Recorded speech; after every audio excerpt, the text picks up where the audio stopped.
Buku Mahabharata adalah Indonesia terdahulu. Bagian 1. Karya Santo Saba. Dibuat sebagai wacana keilmuan berdasar telaah dan kajian akademik, dalam upaya mengembalikan sejarah benar Indonesia.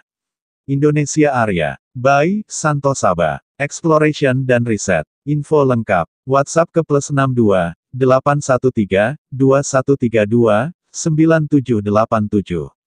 Mahabharata dalam sastra Nusantara bukti tidak India. Logika adalah hal utama yang diperlukan untuk membuktikan sesuatu yang dianggap benar terjadi pada sejarah. Dalam hal ini kita akan membuktikan bahwa Mahabharata adalah sejarah Nusantara, tidak dan bukan India.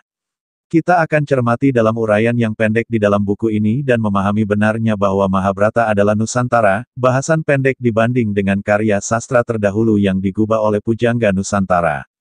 Pemikiran atau pemahaman logika yang muncul di dalam karya sastra terdahulu. 1. Logika sebab akibat yang meliputi peristiwa-peristiwa di dalam lingkungan kehidupan para tokoh. 2. Logika humanitas yaitu pemikiran yang berhubungan dengan kehidupan manusia di dalam sebuah rentang zaman antara lain kesaktian-kesaktian. 3. Logika terhadap alam semesta antara lain pemikiran bahwa alam semesta menyatakan keberpihakan kepada kebenaran. 4. Logika mitolog berupa peristiwa-peristiwa keajaiban. 5. Logika falsafi berupa pemikiran-pemikiran tentang kebenaran. 6. Logika spiritual berupa pemikiran-pemikiran keagamaan. Kabar berita tentang Mahabharata terdahulu terekam dalam relief dan tulisan di Nusantara. Untuk membuktikan bahwa Mahabharata tersebut tidak berasal dari India, kita akan telusuri dari sastra terdahulu yang dalam hal ini adalah aksara atau tulisan dalam kitab. Sebelum itu kita akan cermati bahasa atau aksara yang ada di Nusantara. Di sini penulis akan mencoba membongkar anggapan selama ini bahwa karya sastra juga termasuk di dalamnya aksara Nusantara tidak dan bukan berawal atau berasal dari India. Antara tahun 1919 dan 1966, para pakar di Bhandarkar Oriental Research Institute, Pune, membandingkan banyak naskah dari Wiracarita ini yang asalnya dari India dan luar India untuk menerbitkan suntingan teks kritis dari Mahabharata. Suntingan teks ini terdiri dari 13.000 halaman yang dibagi menjadi 19 jilid. Lalu suntingan ini diikuti dengan Harivamsa dalam 2 jilid dan 6 jilid indeks. Suntingan teks inilah yang biasa dirujuk untuk telaah mengenai Mahabharata. Di sini jelaslah bahwa ada perbedaan antara Mahabharata versi India dan Nusantara, dan versi yang di Nusantara tidak mengambil pada versi India. Versi Nusantara yang tertulis pada Kakawin Kidung seperti penjelasan sebelumnya tidak mencirikan cerita itu cerita yang disadur dari India. Sejarah disusunnya Mahabharata, dijumpai banyak pendapat yang saling berlawanan, baik pendapat sarjana Barat maupun sarjana Timur. Pendapat dari Timur menyatakan bahwa Bagawan Wyasa hidup kira-kira 3.800 tahun yang lalu, yaitu pada zaman disusunnya kitab-kitab suci Weda bagi orang Hindu. Pendapat lain menyatakan bahwa zaman kitab-kitab suci Weda adalah sekitar tahun 3102 SM. Pendapat lainnya lagi menyatakan bahwa zaman kitab-kitab suci Weda berakhir pada tahun 950 SM atau mungkin pada tahun 250 SM. Dalam bukunya yang berjudul The Great Epic of India, E.W. Hopkins mengemukakan pendapatnya, yang pada Munshi K.M. Veda Vyasa, the author, dalam Indian Inheritance, Literature, Philosophy and Religion. Gen. Eds. K.M. Munshi N.N. Chandrasekara Iyer. Vol. 1. Pusalkar, A.D. Studies in Epics and Puranas of India. Bombay, Bharatiya Vidya Bhavan. Pada umumnya diterima oleh para ahli kesusastraan kuna, yaitu bahwa Mahabharata dari berbagai sumber hingga menemui bentuk serta variannya yang sekarang ini oleh sejarawan tercatat dan dianggap sebagai berikut ini. 1. Tahun 400 SM terdapat kisah tentang asal-usul bangsa Bharata, tetapi Pandawa belum dikenal pada masa itu. 2. Tahun 400 sampai 200 SM muncul kisah-kisah tentang Mahabharata yang menceritakan bahwa Pandawa adalah pahlawan-pahlawan yang memegang peranan utama dan Krishna adalah manusia setengah dewa. 3. Tahun 300 SM 100-200 M, Krishna dikisahkan sebagai dewa. Ada penambahan kisah-kisah baru yang bersifat didaktis yang bertujuan untuk mempertinggi semangat dan moral spiritual para pembaca. 4. Tahun 200 sampai 400 M, bab-bab pendahuluan dan bahan-bahan baru ditambahkan.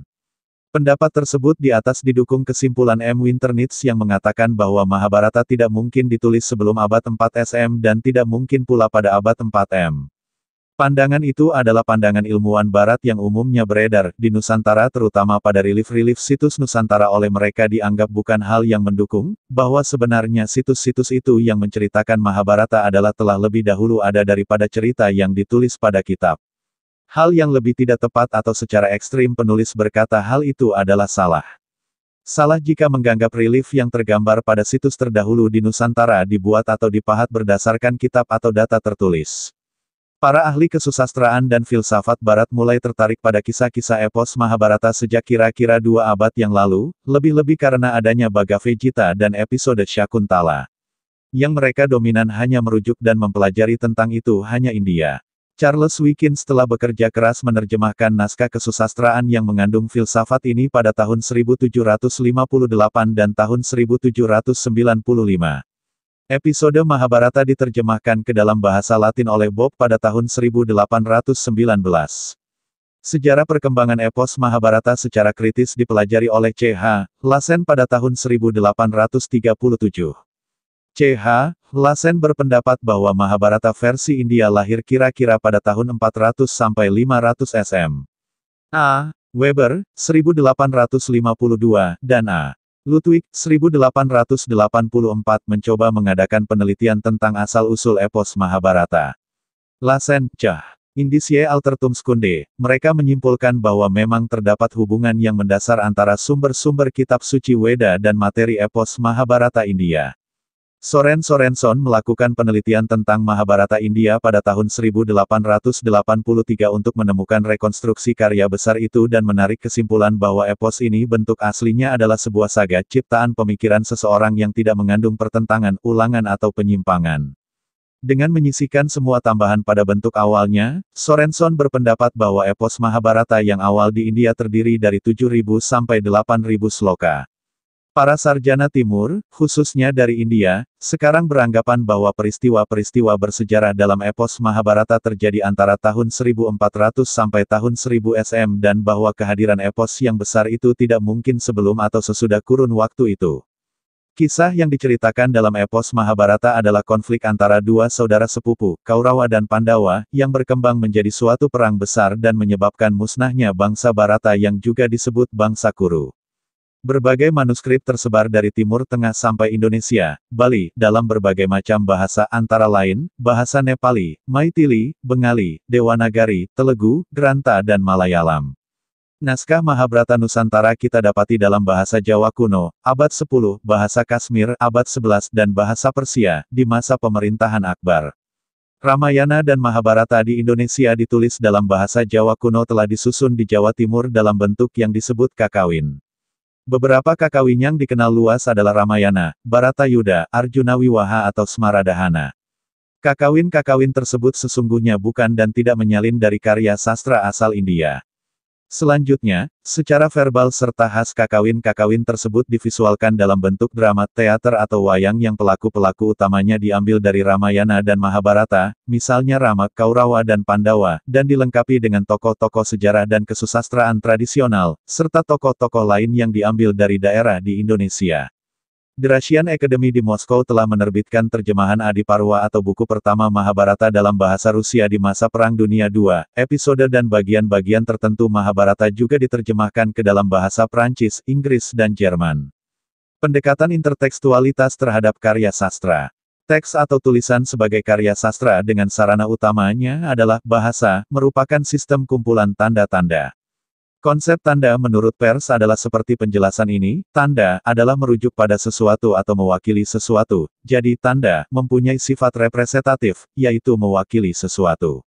Hasil penafsiran terhadap suatu tanda oleh si penafsir, menghasilkan tanda baru bagi penafsir lain atau berikutnya, jadi sebuah tanda selain memiliki sifat representatif mempunyai pula sifat interpretatif. Hasil representasi disebut denotatum, dan hasil interpretasi disebut interpretan. Sebuah tanda adalah merupakan bagian dari keseluruhan peraturan, kesepakatan, tradisi, adat istiadat, dan disebut juga kode. Sebuah tulisan atau teks sastra secara keseluruhan adalah sebuah tanda dengan semua cirinya untuk pembaca. Teks itu pengganti sesuatu yang lain, suatu kenyataan yang dibayangkan. Pradoto Kusumo, 2001, 1113. Karya sastra Nusantara terdahulu dalam hal ini adalah Mahabharata adalah sebuah tanda yang terletak di antara denotatum dan interpretan. Kode baru hasil dari decode dituliskan kembali menjadi karya sastra melalui proses encoding. Karya sastra tersebut, mungkin saja diambil dari objek yang bertahan lama dapat dari cerita yang berupa sejarah nyata yang terjadi di masa lalu lewat cerita mulut ke mulut, atau yang lebih dimungkinkan adalah kisah yang tergambar pada relief situs terdahulu yang telah ada lama dan tidak berubah. Disinilah peran pembaca yang memiliki peranan penting dalam menerima, menginterpretasi, merekonstruksi, memberikan makna terhadap sebuah karya. Karya sastra memiliki dua sisi, yang dinamakan artistik dan estetik. Artistik dimiliki oleh teks yang diciptakan oleh penulisnya, dan estetik yakni kenyataan yang disempurnakan pembaca. Menurut Gadamer, sebuah karya sastra tidak muncul ke dunia sebagai seberkas arti yang selesai dan terbungkus rapi. Arti tergantung pada situasi kesejarahan penafsir, Selden, 1993-117. Karl Mannheim, berpendat penafsir atau penulis berada dalam kultur Gebundenheit, keterikatan budaya, dan Zeitgeist, semangat zaman, Lubis B., 2010. Teks atau tulisan, teks bukanlah penyajian sempurna namun terdiri dari bagian-bagian kosong. Pembaca mengisi bagian-bagian kosong yang mengandung makna ambigu dalam tulisan, ia mengisinya secara bebas sesuai dengan pengalamannya. Dilihat dari segi pembaca, pemaknaan sebuah karya sastra tidak stabil secara esensial, Eagleton, 1985-76-81. Pendekatan intertekstualitas adalah salah satu pilihan pendekatan dalam menguak makna dari sebuah karya sastra. Intertekstualitas adalah pendekatan untuk memperoleh makna sebuah karya sastra secara penuh dalam hubungannya dengan karya yang lain yang menjadi hipogramnya, teks terdahulu, baik berupa teks fiksi maupun puisi. Nugiantoro, 1998-54. Kajian intertekstualitas berangkat dari asumsi bahwa kapanpun karya ditulis, ia tidak mungkin lahir dari situasi kekosongan budaya. Unsur budaya, termasuk semua konvensi dan tradisi masyarakat, dalam wujudnya berupa teks-teks kesusastraan yang ditulis sebelumnya. Nugiantoro, 1998-50. Pemikiran Kristeva yang mendukung munculnya pemikiran intertekstualitas yakni, bahwa bahasa bisa direduksi ke dimensi-dimensi yang bisa diterima oleh kesadaran. Kesadaran bukanlah subjek yang statis namun berada dalam bentuk imajiner, Lete, 1994 terjemahan 2001-221. Foucault mengemukakan bahwa tidak ada masyarakat yang tidak memiliki narasi-narasi besar, major narratives, yang kemudian dikatakan ulang dan beraneka ragam, formula-formula teks-teks biasa, teks-teks ritual yang diucapkan dalam keadaan tertentu, hal-hal yang pernah dikatakan kemudian diperbincangkan kembali karena masyarakat menduga adanya sesuatu rahasia dan kemegahan tersembunyi di dalam yang dikatakan tersebut. Kenyataan tersebut memunculkan ide pemahaman terhadap karya sastra. Teks sastra dibaca dan harus dibaca dengan latar belakang teks-teks lain, tidak ada sebuah teks pun yang sungguh-sungguh mandiri, dalam arti bahwa penciptaan dan pembacaannya tidak dapat dilakukan tanpa adanya teks-teks lain sebagai contoh, teladan, kerangka tidak dalam arti bahwa teks baru hanya meneladan teks lain atau memenuhi kerangka yang telah diberikan lebih dahulu. Tetapi dalam arti bahwa dalam penyimpangan dan transformasi pun model teks yang sudah ada memainkan peranan yang penting, pemberontakan atau penyimpangan mengandaikan adanya sesuatu yang dapat diberontaki atau disimpangi, Tau, 1984-146. Teks-teks sastra yang menjadi dasar penciptaan sebuah karya kemudian disebut hipogram rivatere, 1978-23. Pengukuhan akan mitos disebut myth of freedom. Kedua hal tersebut boleh dikatakan sebagai sesuatu yang wajib hadir dalam penulisan teks kesusastraan, adanya unsur hipogram dalam suatu karya, mungkin disadari mungkin juga tidak disadari oleh pengarang. Nugiantoro, 1998-52. Seperti sudah diketahui pada tulisan di atas, unsur-unsur serapan dari hipogram yang diserap oleh teks, kemudian berbeda-beda, seperti pada penelitian terdahulu. Mengambil contoh pada pengamatan Pradoto Kusumo terhadap Kakawin Gajah Mada. Kakawin Gajah Mada dibangun oleh mozaik-mozaik karya sastra terdahulu, Camama Suratno terhadap Hikayat Iskandar Zulkarnain menghasilkan bahwa karisma tokoh Iskandar Zulkarnain menyebar pada sejumlah karya sastra Melayu, dan Kuntara Wirya Martana terhadap Arjuna Wiwaha, bahwa Arjuna Wiwaha mengalami tanggapan yang berbeda dalam genre-genre yang berbeda. Begitu juga tentang Mahabharata yang ada di dalam kitabnya, jika kitab yang menulis tentang Mahabharata ditulis dengan menggunakan bahasa Nusantara yang lebih dahulu ada dari sastra bahasa dan aksara India dan tidak berasal dari India, hal ini akan membuktikan bahwa benar ini karya luhur bangsa Nusantara. Nusantara khususnya suku bangsa yang menghasilkan sumber tertulis dengan mempergunakan aksara-aksara nasional atau aksara daerah telah digunakan sebelum masa yang dianggap selama ini adalah masa prasejarah. Anggapan itu adalah hal menyatakan benar telah ada budaya yang maju di Nusantara. Ada asumsi bahwa kebudayaan India datang ke Nusantara semata karena peran cendekiawan Nusantara sendiri yang telah turut ambil bagian ke kancah pergaulan politik internasional, tetapi tidak berarti bahwa di kala itu bangsa Nusantara belum mengenal aksara sebagai alat melakukan interaksi sosial dengan bangsa-bangsa lain. Wujud ataupun bentuk aksara yang berperan pada periode itu pun sesungguh-sungguhnya merupakan hasil daya cipta cendekiawan lokal yang telah meramu secara selektif unsur-unsur asing dari berbagai aliran yang pada klimaksnya mencapai kesepakatan gaya jenis dan bentuk aksara sesuai kondisi wilayah budaya. Saat berlangsungnya proses inovasi, masyarakat Nusantara telah mencapai kondisi siap budaya dan tata cara berkomunikasi baik lisan maupun tulisan. Karena itu tatkala inovasi asing atau luar tiba, khususnya dari India, masyarakat Nusantara segera dapat mencerna dan menyesuaikan diri tentu dengan melalui pengetahuan dan pengalaman kebudayaan setempat. Damai 1952, 1955. Tetapi sarjana Belanda lebih menyukai istilah Prenagari Damai 1995, Sediawati 1978. Jenis aksara inilah yang kemudian berkembang di Asia Tenggara walaupun hanya terbatas atau terpatri, untuk menulis teks-teks keagamaan pada media tablet, prasasti juga stupika yang dibuat dari tanah liat, bakar atau terakota, atau dijemur dan dikeringkan matahari. Objek tekstual jenis ini hampir dipastikan tidak atau jarang disertai unsur pertanggalan, karenanya sulit ditentukan periodenya secara tepat. Sejauh fakta yang ada, pendapat itu tidak disertai penjelasan tuntas hingga pada suatu waktu. Seorang ahli epigrafi yang berkebangsaan Perancis bernama Louis Charles Damais L. 951-55, yang menyatakan bahwa hipotesis para ahli tersebut belum benar-benar menegaskan dari mana dan bagaimana awal kehadiran serta mengalirnya arus kebudayaan India ke Nusantara kecuali diperkirakan tidak hanya berasal dari satu tempat saja, tetapi juga dari berbagai tempat lainnya. Walaupun tidak dipungkiri bahwa aksara-aksara di Nusantara memang menampakkan aliran India Selatan atau aliran India Utara, namun juga cukup rumit dan sulit ditentukan dari mana kepastian awalnya sebab yang menganggap terpengaruh India, kebudayaan India tidaklah berperan sepenuhnya terhadap lahirnya aksara di Nusantara, bahkan hal yang dianggap tidak mungkin.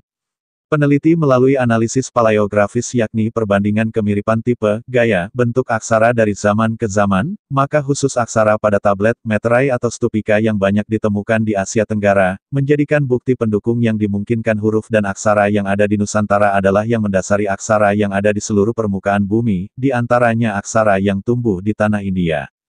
Di sini penulis menyimpulkan bahwa kemungkinan besar peradaban tulis-menulis berawal dari Nusantara. Kita bisa lihat dari bentuk tulisan yang mendasari tulisan hieroglif Ibrani kuno adalah tulisan yang mempunyai kemiripan dengan tulisan yang ada di Nusantara. Kita bisa lihat dari bentuk-bentuk aksara angka dan tulisan asli Nusantara. Sastra Nusantara. Sastra Nusantara, dalam hal ini bahasa atau dalam bentuk tulisan adalah aksara atau teks di Nusantara banyak tersebar pada bahasa-bahasa asli Nusantara di setiap wilayahnya antara lain aksara Kawi, aksara Wianjana, aksara Sunda kuno, aksara Surat Batak, aksara Surat Ulu, aksara Lontara, aksara Rencong, aksara Takbanwa, aksara Bali. Aksara Nusantara merupakan beragam aksara atau tulisan yang digunakan di Nusantara untuk secara khusus menuliskan bahasa daerah tertentu. Istilah aksara Nusantara juga bisa digunakan untuk merangkum aksara-aksara yang digunakan dan berkembang di Kepulauan Filipina. Hampir semua aksara daerah di Filipina merupakan turunan aksara Kawi, aksara Jawa kuno. Aksara-aksara ini meliputi aksara Baybayin, aksara Takbanwa, aksara Buhit, aksara Hanunoo, dan aksara Kapampangan. Sedangkan aksara Eskaya merupakan hasil budaya asli bangsa Filipina. Di Nusantara, benda-benda seperti prasasti yang terukir aksara banyak ditemukan di Sumatera, Jawa dan Bali. Aksara yang kemudian lebih populer di Nusantara adalah aksara Palava India Selatan. Tidak berarti aksara ini atau budaya ini berasal dari India hanya karena bertuliskan dengan aksara yang sama.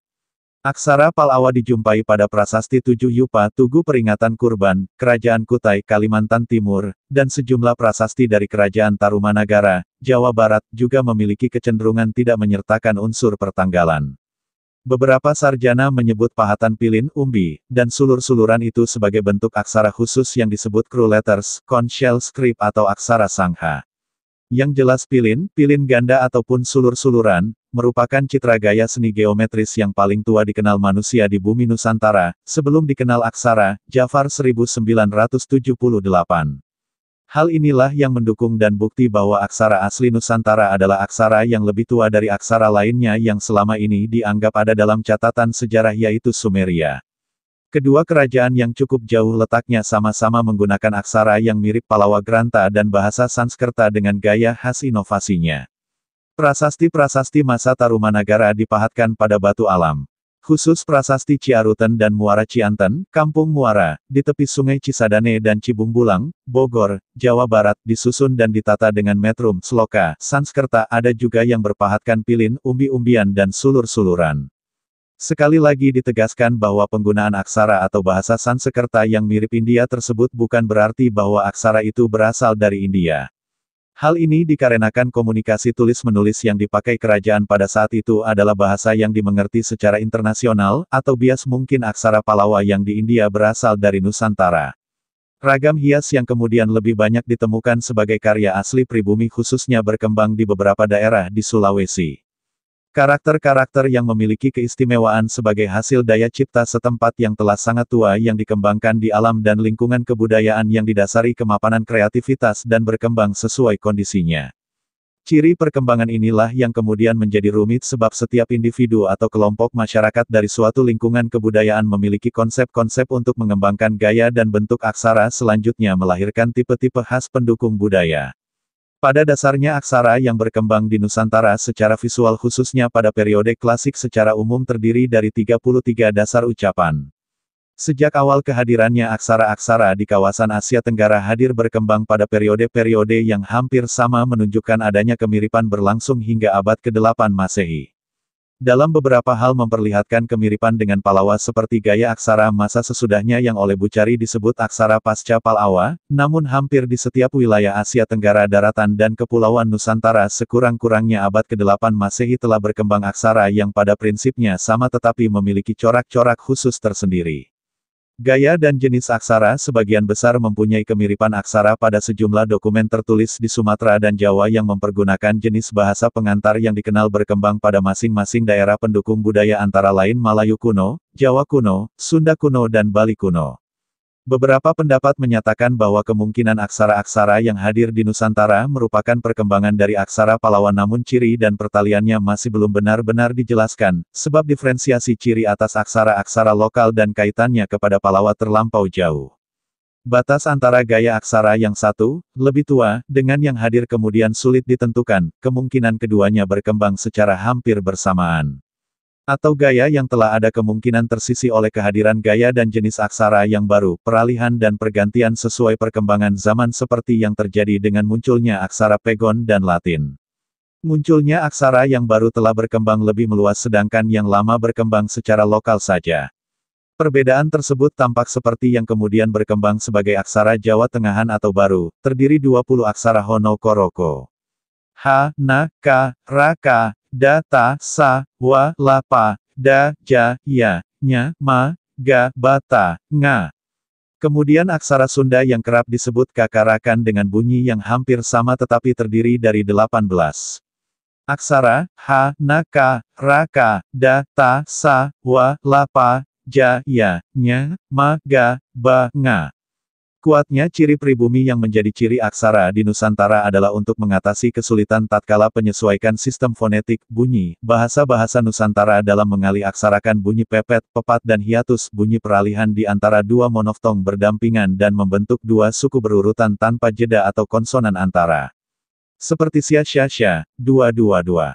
Semua unsur bunyi tersebut hanya dikenal di dalam kosakata bahasa-bahasa daerah di Nusantara, Jawa, Sunda, Bali, Sumatera, atau Melayu yang tidak dikenal dalam kosakata bahasa India ataupun aksara pengaruh dari India.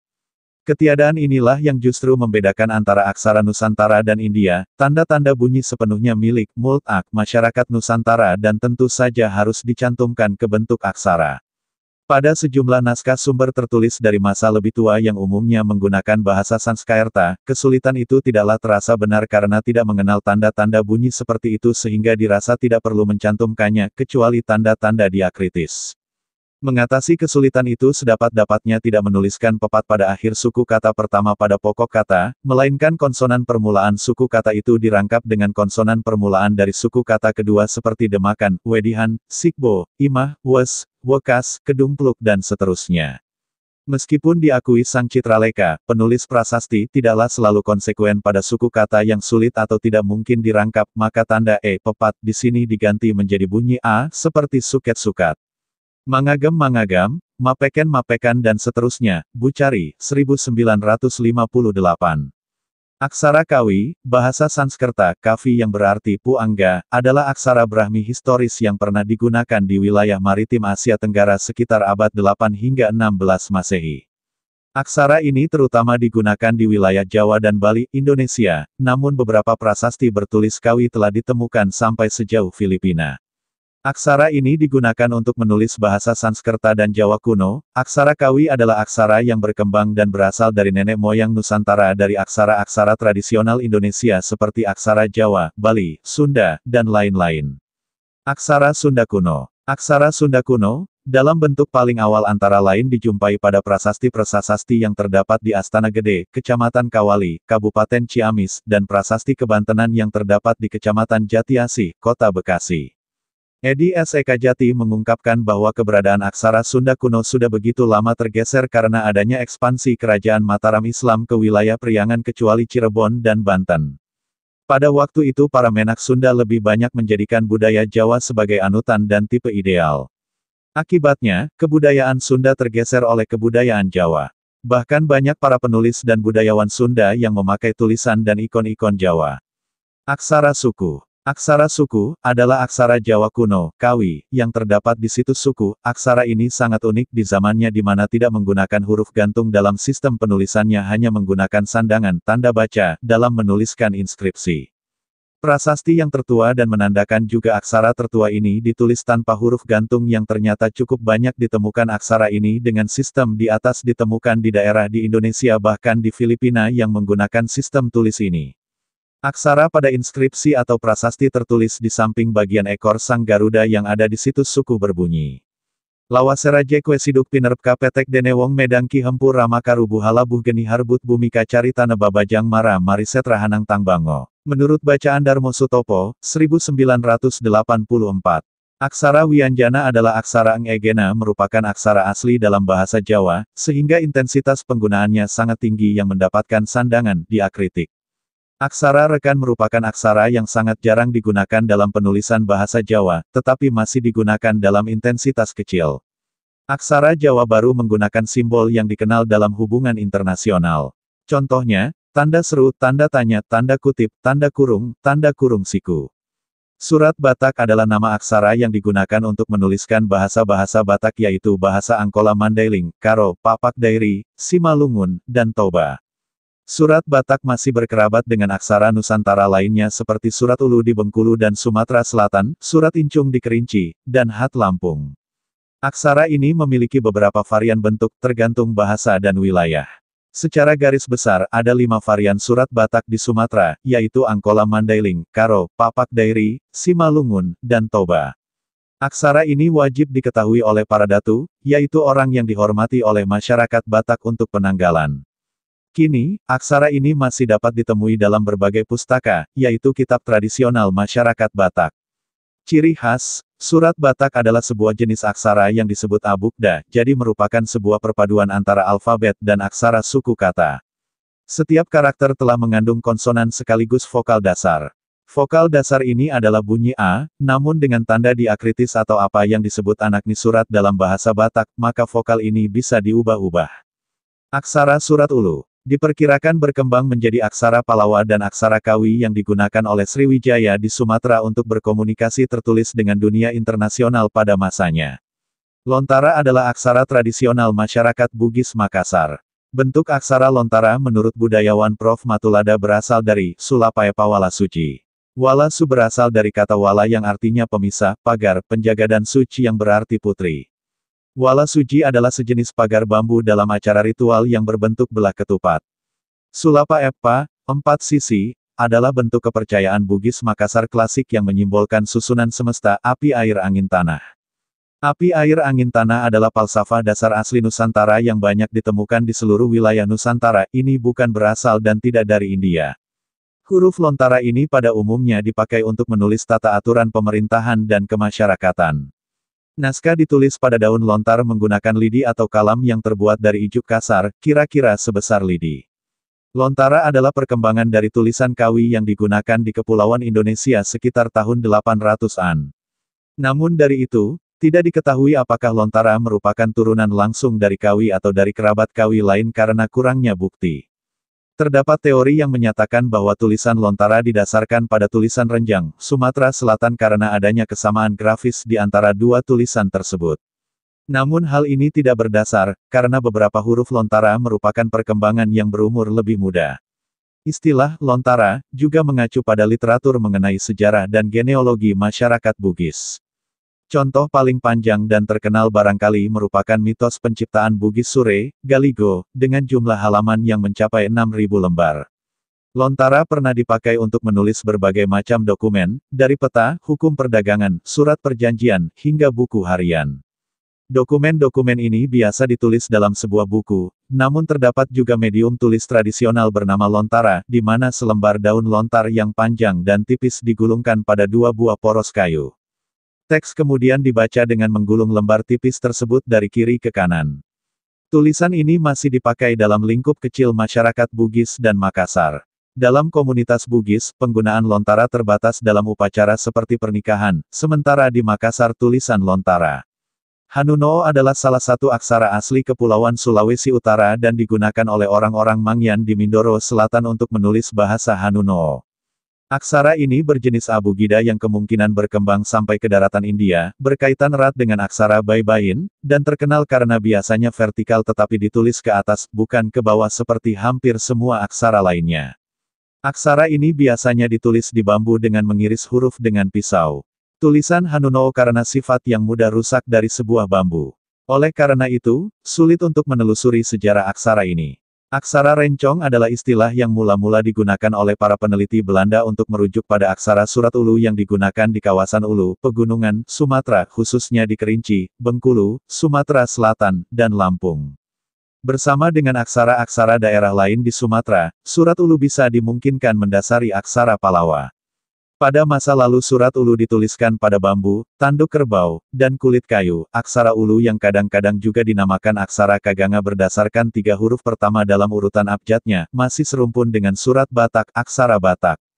Takbanwa, dikenal juga sebagai Apurahuano, adalah salah satu aksara asli Filipina. Bahasa Takbanwa, salah satu bahasa Austronesia, dengan sekitar 8.000 penutur di wilayah tengah dan utara Palawan, sedang terancam punah karena generasi muda Takbanwa cenderung menggunakan bahasa Cuyonon dan Tagalog. Asal aksara Takbanwa telah digunakan di Filipina sampai abad ke-17. Berkaitan erat dengan aksara Baybayin, diyakini berasal dari aksara Kawi yang menurunkan aksara-aksara di Jawa, Bali, dan Sumatera. Aksara Bali dikenal juga sebagai Hanacaraka, adalah salah satu aksara tradisional Nusantara yang berkembang di Pulau Bali, Indonesia. Aksara ini umum digunakan untuk menulis bahasa Bali dan bahasa Sanskerta.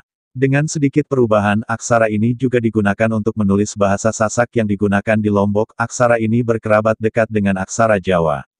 Aksara Jawa, dikenal juga sebagai Hanacaraka dan Carakan adalah salah satu aksara tradisional Nusantara yang digunakan untuk menulis bahasa Jawa dan sejumlah bahasa daerah Indonesia lainnya seperti bahasa Sunda dan bahasa Sasak. Tulisan ini berkerabat dekat dengan aksara Bali. Aksara Jawa umum diurutkan dengan urutan Hanacaraka, yaitu mengacu pada 5 aksara pertama. Urutan tersebut membentuk sebuah puisi atau pangram 4 bait yang menceritakan tentang tokoh Aji Saka dan legenda terciptanya aksara Jawa. Pengetahuan kita mengenai bahasa Jawa kuna, sebagai titik awal diperkirakan tumbuh mulai pada abad 9 dan berkembang subur selama 6 abad, yakni sampai abad 15 pada masa akhir pemerintahan Majapahit. Diawali dengan ditemukannya prasasti yang memakai bahasa Jawa kuna yang tertua, yang diketahui saat ini, yaitu prasasti Sukabumi di Jawa Timur. Oleh karena itu, maka prasasti Sukabumi dianggap sebagai tonggak sejarah yang mengawali bahasa Jawa kuna.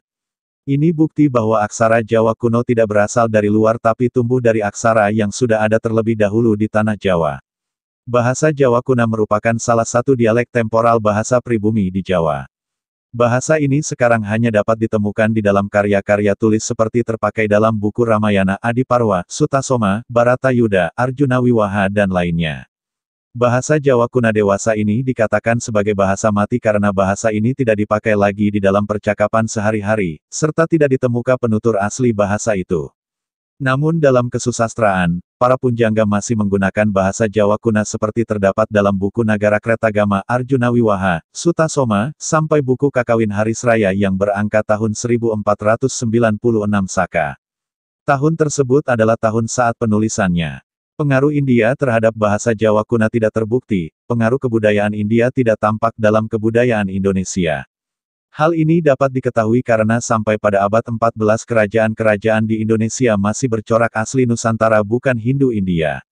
Dalam catatan sejarah dunia ajaran Hindu di India tercatat menjadi agama Hindu pada abad 9 Masehi sebagai eksistensi diri terhadap agama lain yang ada, atau untuk membedakan bahwa tidak Jainisme, tidak Buddha dan bukan Islam saat itu. Kerajaan Nusantara pada saat itu sudah ada ajaran dan mempunyai agama jauh sebelum masa itu dan bukan bernama agama Hindu, juga bukan animisme atau dinamisme. Ajaran asli Nusantara terdahulu tidak termasuk dalam dan ajaran asli Nusantara serentak atau secara berangsur menjadi terpaksa bernama Hindu pada sekitar tahun 1954 dan menyeragam pada masa Orde Baru, yang atas peraturan pemerintah yang memperbolehkan 5 agama boleh ada di negeri ini, sedang kategori agama dan terpaksa menjadi bernama Hindu.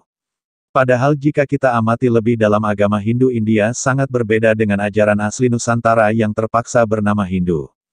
Perkembangan karya sastra Jawa kuno terus menampak ke zaman pemerintahan Empu Sindok sekitar tahun 929 sampai 947 di Jawa Tengah. Pada masa ini terdapat karya prosa yaitu Sang Hyang Kamahayanikan dan Brahmanda Purana. Dilanjutkan zaman Sri Dharma Wangsa Teguh, pada masa inilah Kakawin Mahabharata digubah dalam bentuk tulisan sedangkan Mahabharata dalam bentuk relief yang ada pada situs seperti Prambanan telah lebih dahulu ada, kemudian pada masa selanjutnya digantikan oleh Erlangga. Pada masa pemerintahan Erlangga digubah Kakawin Arjunawiwaha oleh Empu Kanwas sekitar tahun-tahun 1028 sampai tahun 1035 m. Zaman berikutnya adalah pemerintahan Kerajaan Kediri, sekitar tahun-tahun 1042 sampai tahun 1222 m. Pada masa ini merupakan masa puncaknya perkembangan karya sastra Jawa kuno yang dikarang oleh pengawi-pengawi kerajaan seperti Empu Seda dan Panuluh yang menulis Kakawin Baratayuda, Kakawin Hariwangsa dan Gatot Kacasraya oleh Empu Panuluh, Kresnayana oleh Empu Triguna, Kakawin Smaradana oleh Empu Darmaja, Sumana Santaka oleh Empu Monaguna.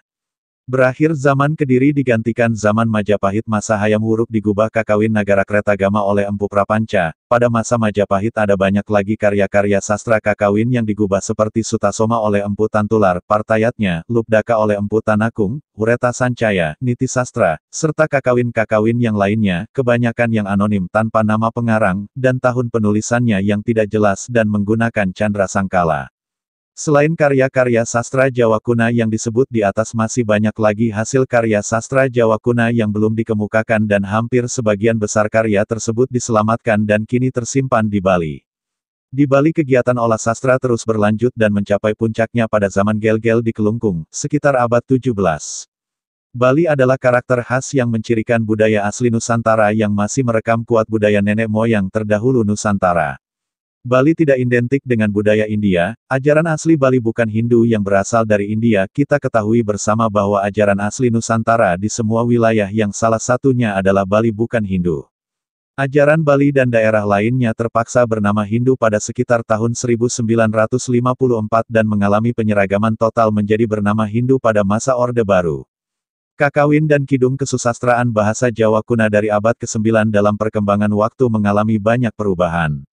Ada kata-kata yang tidak dipakai lagi, kata-kata baru mulai muncul, perubahan-perubahan semantis terjadi. Hal ini dapat dibuktikan dengan membanding hasil karya sastra Jawa kuno. Karya sastra yang tahun pembuatannya lebih tua bahasanya Jawa kuno sedangkan yang tahun pembuatannya lebih muda digolongkan Jawa Pertengahan, yang menurut Zoetmulder disebut bahasa kidung. Dalam sastra Jawa kuno terdapat dua macam puisi yang berbeda satu dengan yang lain terutama karena metrumnya, yaitu jenis kakawin dan kidung. Secara tahun penulisannya, kakawin memang yang paling dulu muncul dibandingkan kidung, tetapi beberapa kekawin dalam Jawa kuno mungkin lebih muda daripada beberapa kidung dalam Jawa pertengahan. Kebanyakan kidung ditulis di Bali, dan berdasarkan karya-karya yang ada saat ini, kita dapat simpulkan berdasar bukti-bukti bahwa semua sastra Jawa pertengahan yang kita kenal dewasa ini, berasal dari Bali. Inilah yang membuktikan bahwa Bali masih menyimpan kuat tradisi nenek moyang Nusantara terdahulu didukung oleh budaya masyarakat Bali yang masih kuat dan kokoh memegang adat istiadatnya dalam kehidupan masyarakat Bali sampai saat ini.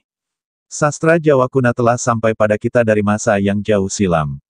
Hanya sebagian saja dapat bertahan dalam perjalanan berabad-abad.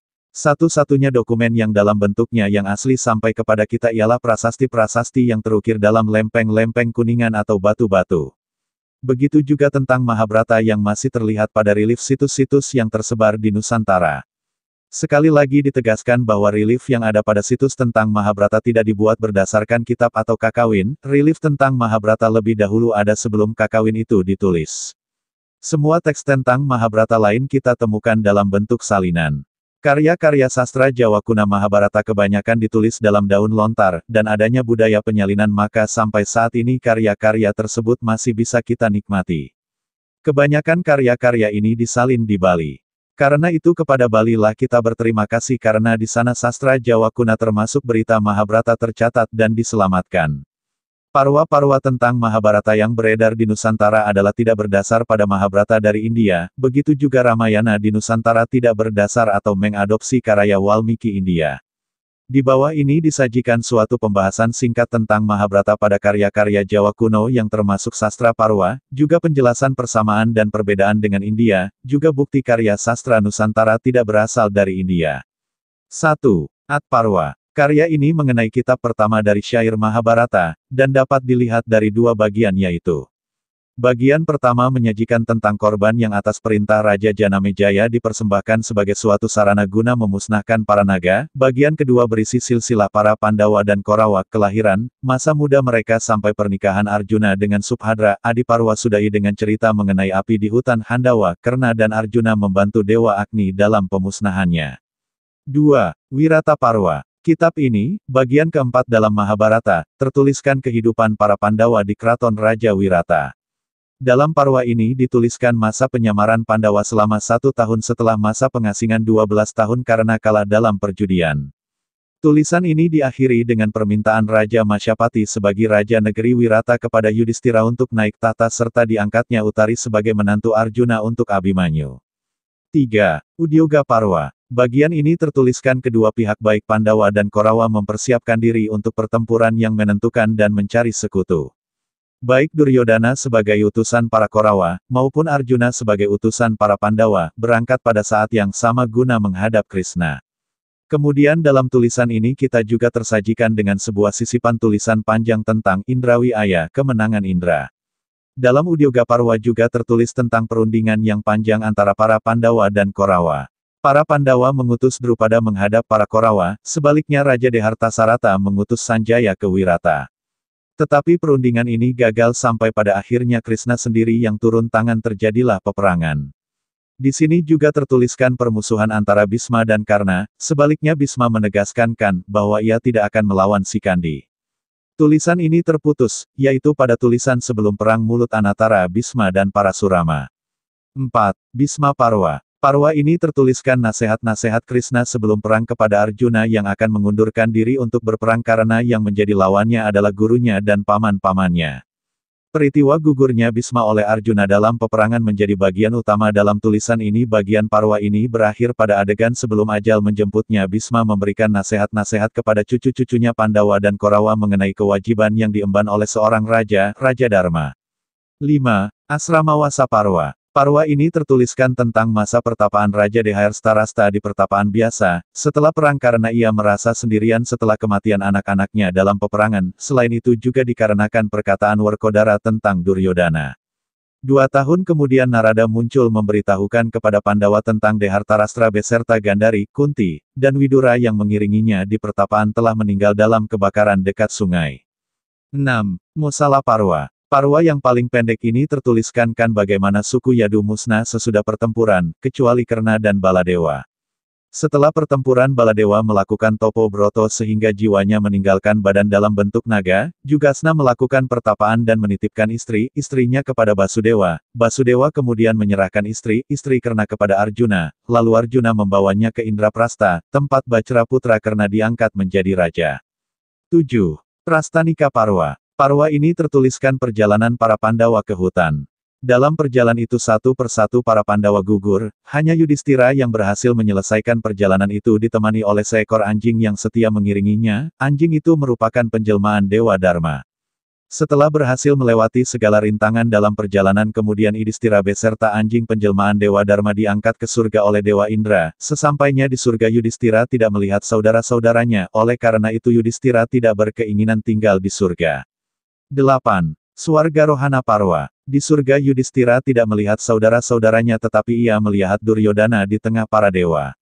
Yudhistira tidak terima itu kemudian Yudhistira pergi ke neraka untuk mencari saudara-saudaranya.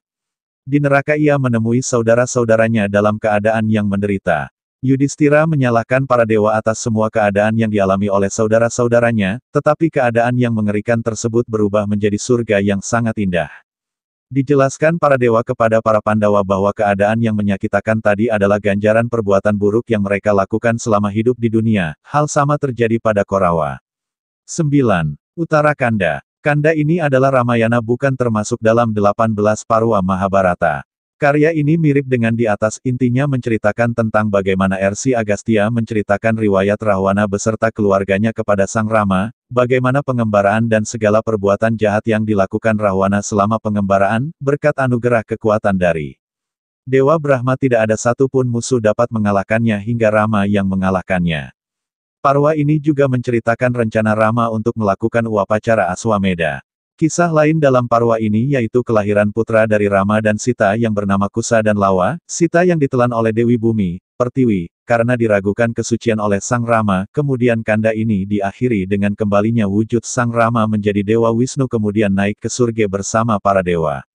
Uttarakanda adalah karangan Walmiki India. Di Nusantara tidak ada kisah ini jadi kita dapat membuktikan bahwa kakawin atau kitab yang memberitakan tentang Ramayana dan Mahabharata tidak menyadur dari India yang dalam hal ini kitab yang dibuat di India yang terkenal yaitu Walmiki. 10. Parwa-Parwa dan Sansekerta. Parwa-Parwa tidak mengambil kutipan-kutipan Sansekerta di India.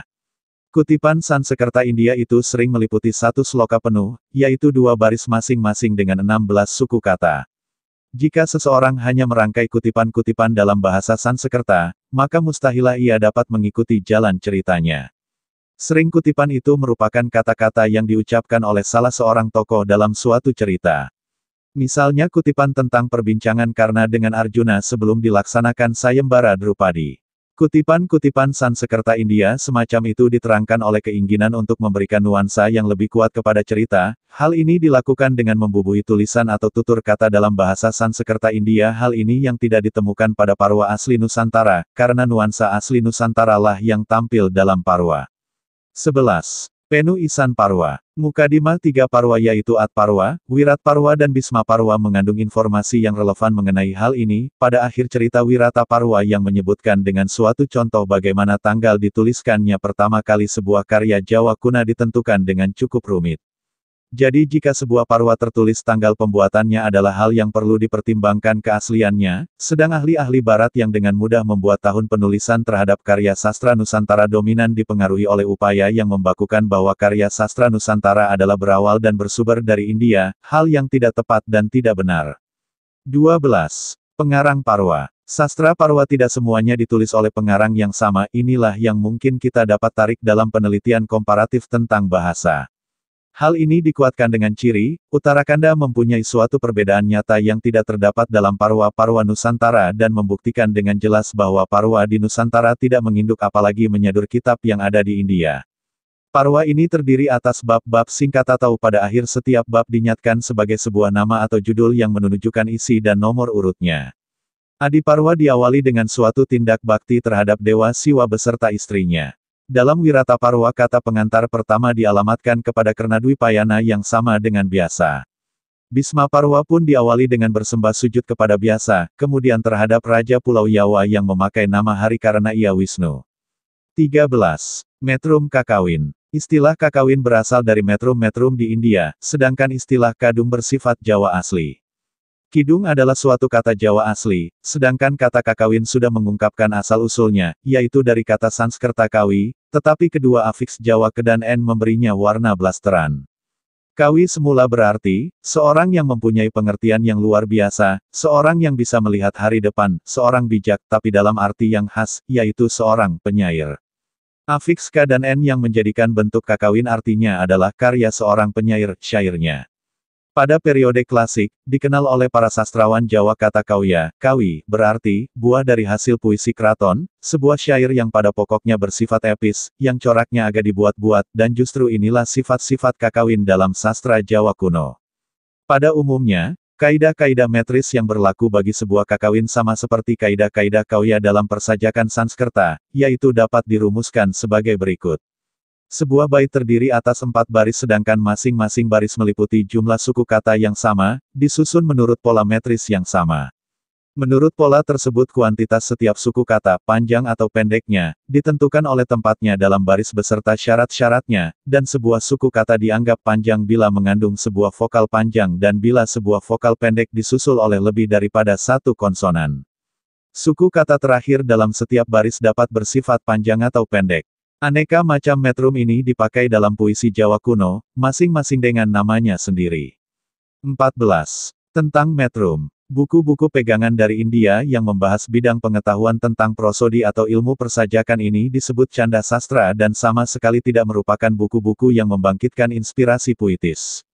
Dalam kesusastraan Jawa kuno juga ada buku-buku yang membahas mengenai prosedi, tetapi tidak bertolak dan berdasar pada canda sastra India bisa dikatakan hampir serupa, semisalnya, Werta Sancaya karya Empu Tanakung dan sebuah ulasan yang berjudul Wertayana tanpa pengarang. Tentang metrum kakawin. Jumlah suku kata, warna aksara, dalam satu baris pada, disebut canda oleh para penyair kawindra, 4 baris serupa itu mewujudkan satu kakawin. Di sini juga diterangkan tentang werta seperti terdapat dalam Pinggala, yaitu mengenai tempat dan penyusunan suku kata yang panjang dan yang pendek. G. Uru lagu. Dengan demikian istilah urerta menunjukkan metrum seperti ditentukan oleh pembagian kuantitas dalam setiap baris, jelaslah juga bahwa canda yang sama dapat meliputi bermacam-macam werta yang berbeda-beda. 15. Prosodi Jawa Kuna dan India. Lebih dari separuh metrum yang dimuat dalam kakawin-kakawin Jawa Kuna sama sekali tidak terdapat dalam buku-buku pegangan India. Sejumlah besar metrum yang tidak terdapat di India berasal dari Jawa. Kakawin-kakawin pada periode klasik, yaitu sampai dengan masa jayanya Majapahit, secara relatif bebas dari unsur-unsur asing, sedangkan kakawin-kakawin dari zaman mundurnya Majapahit dan khususnya kakawin yang berasal dari periode Bali, yaitu sesudah kerajaan Bali memisahkan diri dari Majapahit, memperlihatkan jelas bahwa karya sastra Nusantara tidak sama sekali India. 16. Metrum Kidung. Metrum Kidung tidak berasal dari India, melainkan dari Jawa. Metrum Kidung disebut metrum tengahan dan prinsip dasarnya sama dengan metrum dalam puisi Jawa modern yang dinamakan metrum Macapat adapun ciri-ciri umumnya sebagai berikut. 1. Jumlah baris dalam satu bait tetap sama selama metrumnya tidak diganti. Semua metrum tengahan mempunyai lebih dari 4 baris berlainan dengan kakawin. 2. Jumlah suku kata dalam setiap baris tetap, tetapi panjang garis dapat berubah menurut kedudukannya dalam bait. Setiap metrum tertentu memperlihatkan polanya sendiri. 3. Persajakan kidung memperlihatkan semacam rima yang sama sekali tidak dikenal dalam metrum India. 17. Media tulis. Cara penulisan karya sastra Jawa Kuna pada zaman dulu tidak sama dengan apa yang dilakukan di Bali. Ini dapat dilihat dari beberapa referensi kekawin yang satu pun menyebutkan daun lontar sebagai bahan tulisan. Begitu juga dalam relief-relief situs Jawa Kuna, yang perlu difahami sekali adalah bahwa relief yang menggambarkan Ramayana atau Mahabharata itu telah lebih dahulu ada sebelum kitab yang menulis tentang kisah itu. 18. Penamaan karya sastra. Karya sastra seperti kekawin disebut dengan nama lain yaitu Wiapa, Pralapita, Basa, dan Palambang. 1. Wiapa merupakan sebuah syair dalam metrum kekawin, yang membahas tentang cinta dan keindahan, tetapi tidak merupakan sebuah ratapan. 2. Pralapita merupakan sebuah syair menurut arti umum, karena syair ini tidak mengandung adegan-adegan asmara, tetapi memang memaparkan deskripsi-deskripsi tradisional mengenai keindahan alam. 3. Basa merupakan syair yang dipakai untuk menunjukkan suatu deskripsi singkat tetapi penuh emosi mengenai rasa asmara maupun suatu reaksi terhadap keindahan alam. 4. Palambang dipakai untuk menyebutkan berbagai kakawin utama yang cukup panjang, namun sebuah sajak cinta pendek yang ditulis di atas daun pudak juga disebut palambang. 19. Para kawi. Kata kawi biasanya dipakai untuk menunjukkan seorang penyair, namun artinya lebih luas juga, yaitu setiap orang yang mempelajari buku-buku atau mahir dalam hal itu. Mereka yang termasuk kelompok para kawi tidak semuanya merupakan penyair-penyair kreatif. Ada juga gelar-gelar lain yang digunakan untuk menyebutkan istilah. Sang kawi seperti kawiwara, kawi yang unggul, kawindra, pangeran di antara para kawi, kawiwiku, kawi yang menjalani kehidupan religius. 20. Hubungan penyair dan raja. Dalam kesusastraan Jawa kuno hubungan antara penyair dengan raja sangatlah erat. Raja memberi restu kepada penyair dalam menyelesaikan karyanya. Perhatian raja merupakan dasar yang menumbuhkan karya seorang penyair. 21. Manggala. Bait pembukaan pada kekawin disebut manggala, yaitu penyebutan segala sesuatu, setiap kata, perbuatan atau orang yang karena kesaktiannya dapat menjamin sukses sebuah pekerjaan yang akan dimulai. Puji-pujian dan permohonan kepada para dewa biasanya terdapat pada bagian ini utama manggala. Dalam penulisan manggala yang penting adalah bukan yang pertama atau bukan seorang dewa yang namanya diserukan pertama, melainkan cara nama itu diserukan serta dari sudut mana dewa itu didekati untuk dimohonkan. 22. Waktu dan musim. Sumber-sumber Jawa kuno, hari alamiah dibagi-bagi menurut dua bagian yang sama panjang yaitu masing-masing terdiri atas 8 jam atau puku, dan dihitung sejak matahari terbit, jam 6, dan sejak matahari terbenam, jam 18. Ini berarti bahwa 1 jam Jawa kuno sama dengan 90 menit. Jam-jam yang menunjukkan waktu atau pukul, memang dilakukan dengan dipukul pada sebuah kentungan dan jumlah pukulan serasi dengan waktu yang bersangkutan. Saat-saat yang dalam sastra kekawin sering disebut-sebut ialah sore dan senja, malam yang disinai rembulan dan menjelang fajar. Dalam sastra Jawa kuno tidak ada yang melukiskan musim yang silih berganti dan terperinci, bulan demi bulan, musim-musim seperti yang dilukiskan pada sastra luar Nusantara atau dengan musim yang banyak dilukiskan pada sastra di India. 23. Tumbuhan dan hewan. Tumbuhan dan hewan dalam sastra kekawin kebanyakan bersifat Jawa. Pohon-pohon dan bunga-bunga yang diperhatikan dalam sastra kekawin adalah yang dilihat penyair di sekitar mereka, khususnya pohon dan bunga. Binatang yang diperhatikan pengawi pada umumnya yang berkaki 4, hanyalah kuda dan gajah yang merajai medan pertempuran. Mengenai kehidupan liar di hutan yang sering dibicarakan adalah kijang dan kancil. Jenis binatang dan tumbuhan ini yang membedakan apakah sastra ini berasal dari luar atau asli Nusantara kita dapat ketahui dari penyebutannya. 24. Daerah pedesaan dan keraton. Dalam banyak karya sastra Jawa tertuliskan gambaran kehidupan orang Jawa yang hidup di tengah lingkungan pedesaan yang subur. Karya sastra kekawin pada hakikatnya merupakan puisi keraton, maka keraton merupakan bagian masyarakat Jawa yang paling dikenal oleh penyair dan pelukisan kehidupan pedesaan hanya memaparkan latar belakang. Kehidupan pedesaan dimasukkan dalam cerita untuk menghidupkan penggambarannya, sedang karya sastra India tidak menampilkan atau menggambarkan hal di atas dan lebih dominan kepada pemujaan. 25. Kesatuan alam semesta. Dalam semua ungkapan karya sastra Jawa kita berjumpa dengan sebuah unsur pokok dalam alam pikiran Jawa kuno, kemanunggalan alam semesta dan semua makhluk di dalamnya yang kait-mengkait. Alam yang terpantul dalam kekawin adalah alam yang seperti dipandang oleh penyair Jawa kuno bila ia melihat sekelilingnya. Cara ia melukiskan hubungan manusia dan alam membuktikan bahwa ia memandang dunia ini dengan cara yang bagi dia sendiri serta pendengarnya jelas sekali, yakni bersatu. Kajian Sastra Ramayana Nusantara bukti tidak dari India. Karya Sastra Ramayana, diceritakan Dasarata mendapatkan anak dari istri-istrinya, Dewi Kosalya melahirkan Rama, Dewi Kekayi melahirkan Barata, Dewi Sumitra melahirkan Laksmana dan Satrugna. Setelah mereka dewasa, Rsi Wiswamitra meminta bantuan Rama dan Laksamana untuk mengalahkan para raksasa yang mengacaukan pertapaannya. Wiswamitra menyuruh Rama agar datang ke sayembara yang diadakan oleh Raja Janaka guna mendapatkan Sita. Di sana, Ramalah yang keluar sebagai pemenang karena berhasil mematahkan busur yang muncul pada saat Sita dilahirkan. Dasarata diundang ke pesta perkawinan. Kemudian dalam perjalanan pulang, Rama dihadang oleh Parasurama dan ditantang berkelahi. Rama menerima dan memenangkan pertarungan itu. Tibalah saatnya penobatan Rama sebagai raja, namun Dewi Kekayi tidak setuju dan meminta agar Bharatalah yang menjadi raja yang didukung oleh suatu janji. Kemudian Rama, Sita dan Laksmana diasingkan ke hutan. Dasarata meninggal karena sakit hati. Bharata kemudian naik tahta, namun kemudian menemui Rama, membujuk Rama untuk mengambil alih kerajaan. Rama menolak dan menyuruh Bharata yang menjadi raja sementara Rama menjalani pengasingan. Rama, Sita dan Laksamana tinggal di pertapaan Sutiksna. Semua raksasa pengganggu ditumpas sampai Sarpanaka datang menggoda Rama dan Laksmana. Akibatnya Sarpanaka dipotong hidungnya oleh Laksamana. Ia pun mengadu kepada kakaknya Rahwana sambil menyampaikan bahwa di Sutiksna ada Sita yang sangat cantik. Rahwana marah dan pergi membalas dendam sambil berusaha menculik Sita. Sita berhasil diculik dengan siasat menyamar, karena ditinggalkan Rama dan Laksmana yang mengejar kijang jelmaan Patih Marika. Di tengah jalan Sita ditolong oleh Jatayu, namun dapat dikalahkan dengan ajian Pancasona. Sebelum meninggal Jatayu memberitahu Rama kalau Sita diculik. Atas suatu nasihat, Rama pergi ke Ersyamuka meminta bantuan Sugriwa. Kemudian sampai di sana Sugriwa memohon pada Rama agar dapat membantunya mengalahkan Subali, dan akhirnya Subali dibunuh oleh Rama. Sugriwa mengutus Hanoman mencari keberadaan Sita. Hanoman pergi ke Alengka dengan melewati banyak rintangan selama perjalanannya. Di Alengka Hanoman melakukan penyamaran dan berhasil menemukan Sita di bawah pohon Asoka dengan dijaga oleh Trijata. Hanoman menemui Sita dan menjelaskan tujuan kedatangannya, dan ia pun berjanji akan kembali bersama Rama dan yang lainnya untuk menjemput Sita. Setelah itu Hanuman mengamuk dan membakar seluruh kota Alengka. Kemudian setelah berpamitan dengan Sita, Hanoman kembali ke Gunung Maliawan dengan membawa bukti sebuah surat dan manik milik Sita, diserahkannya kepada Rama.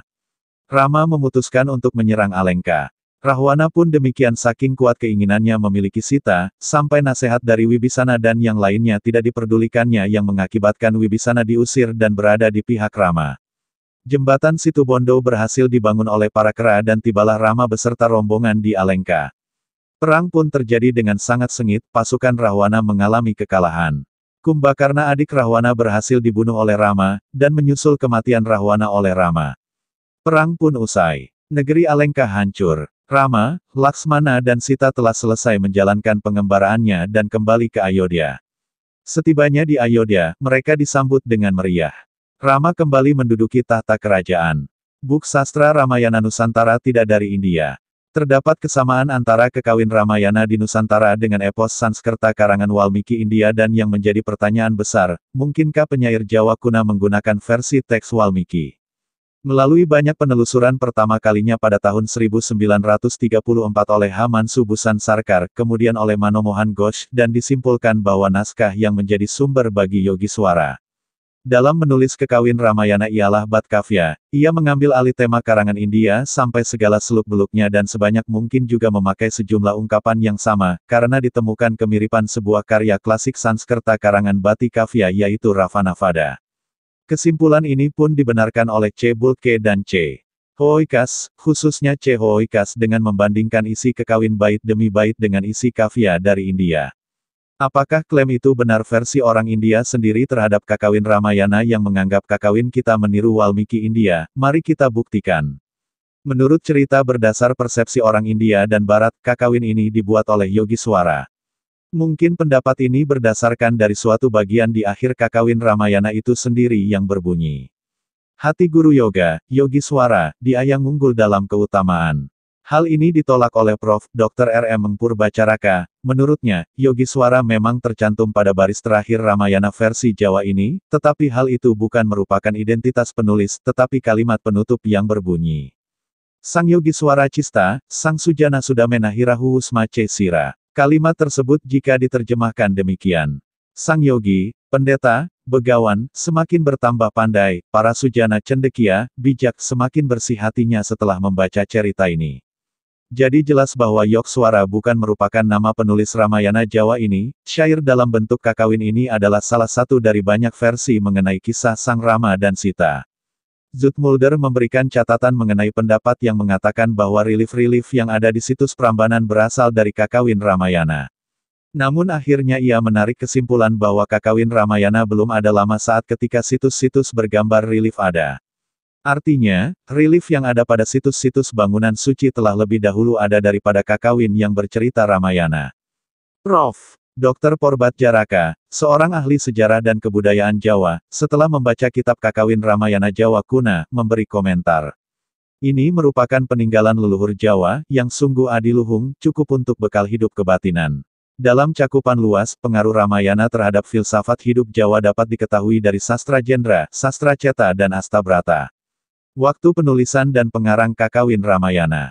Menurut Haken, Ramayana ditulis setelah Baratayuda dan sebelum Bomantaka, sehingga diketahui kakawin ini ditulis dari zaman Kediri abad ke-12. Stutterheim menolak pendapat Porbadjaraka mengenai waktu penulisan kakawin ini, dan berpendapat bahwa ini ditulis sebelum zaman Empu Sindok.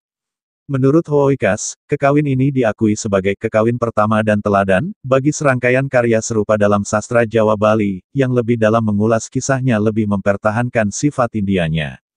Dalam pandangan sarjana Barat, Empu Yogiswaralah yang mengarang kakawin ini walaupun tanpa dasar bukti yang kuat dan ini disetujui oleh sarjana Barat lainnya. Menurut Porbadjaraka karya ini bersifat siwaistis, tapi menurut Hoikas bersifat wisnuistis, bagi masyarakat dalam budaya terdahulu Nusantara Siwa dan Wisnu adalah sosok utama.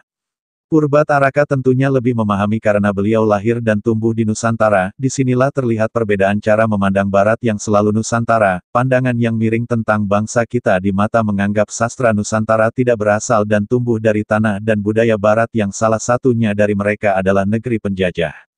Pengertian kakawin. Kakawin adalah sebuah bentuk syair dalam bahasa Jawa Kuna biasanya sebuah kakawin dalam metrum tertentu terdiri dari minimal satu bait.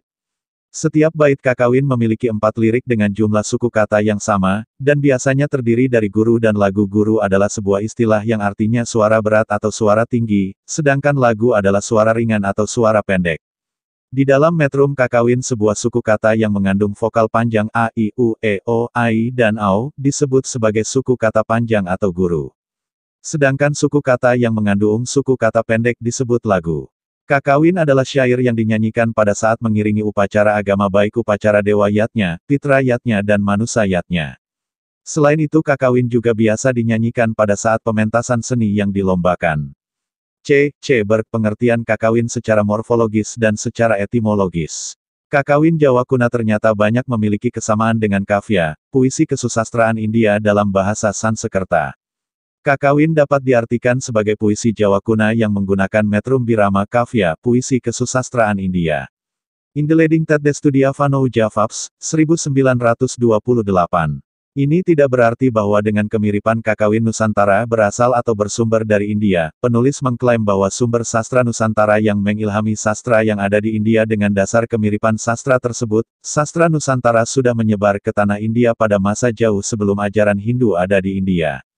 Ajaran dan falsafah asli Nusantara yang tergambar dalam relief pada banyak situs telah menyebar dan sampai ke tanah India berkembang dan tumbuh dalam bentuk ajaran Jaina, Buddha dan Hindu, juga mewarnai sastra yang ada di India. Secara morfologis, kata kakawin dibentuk dari kata dasar kawi dengan mendapat imbuhan berupa konflik K plus N.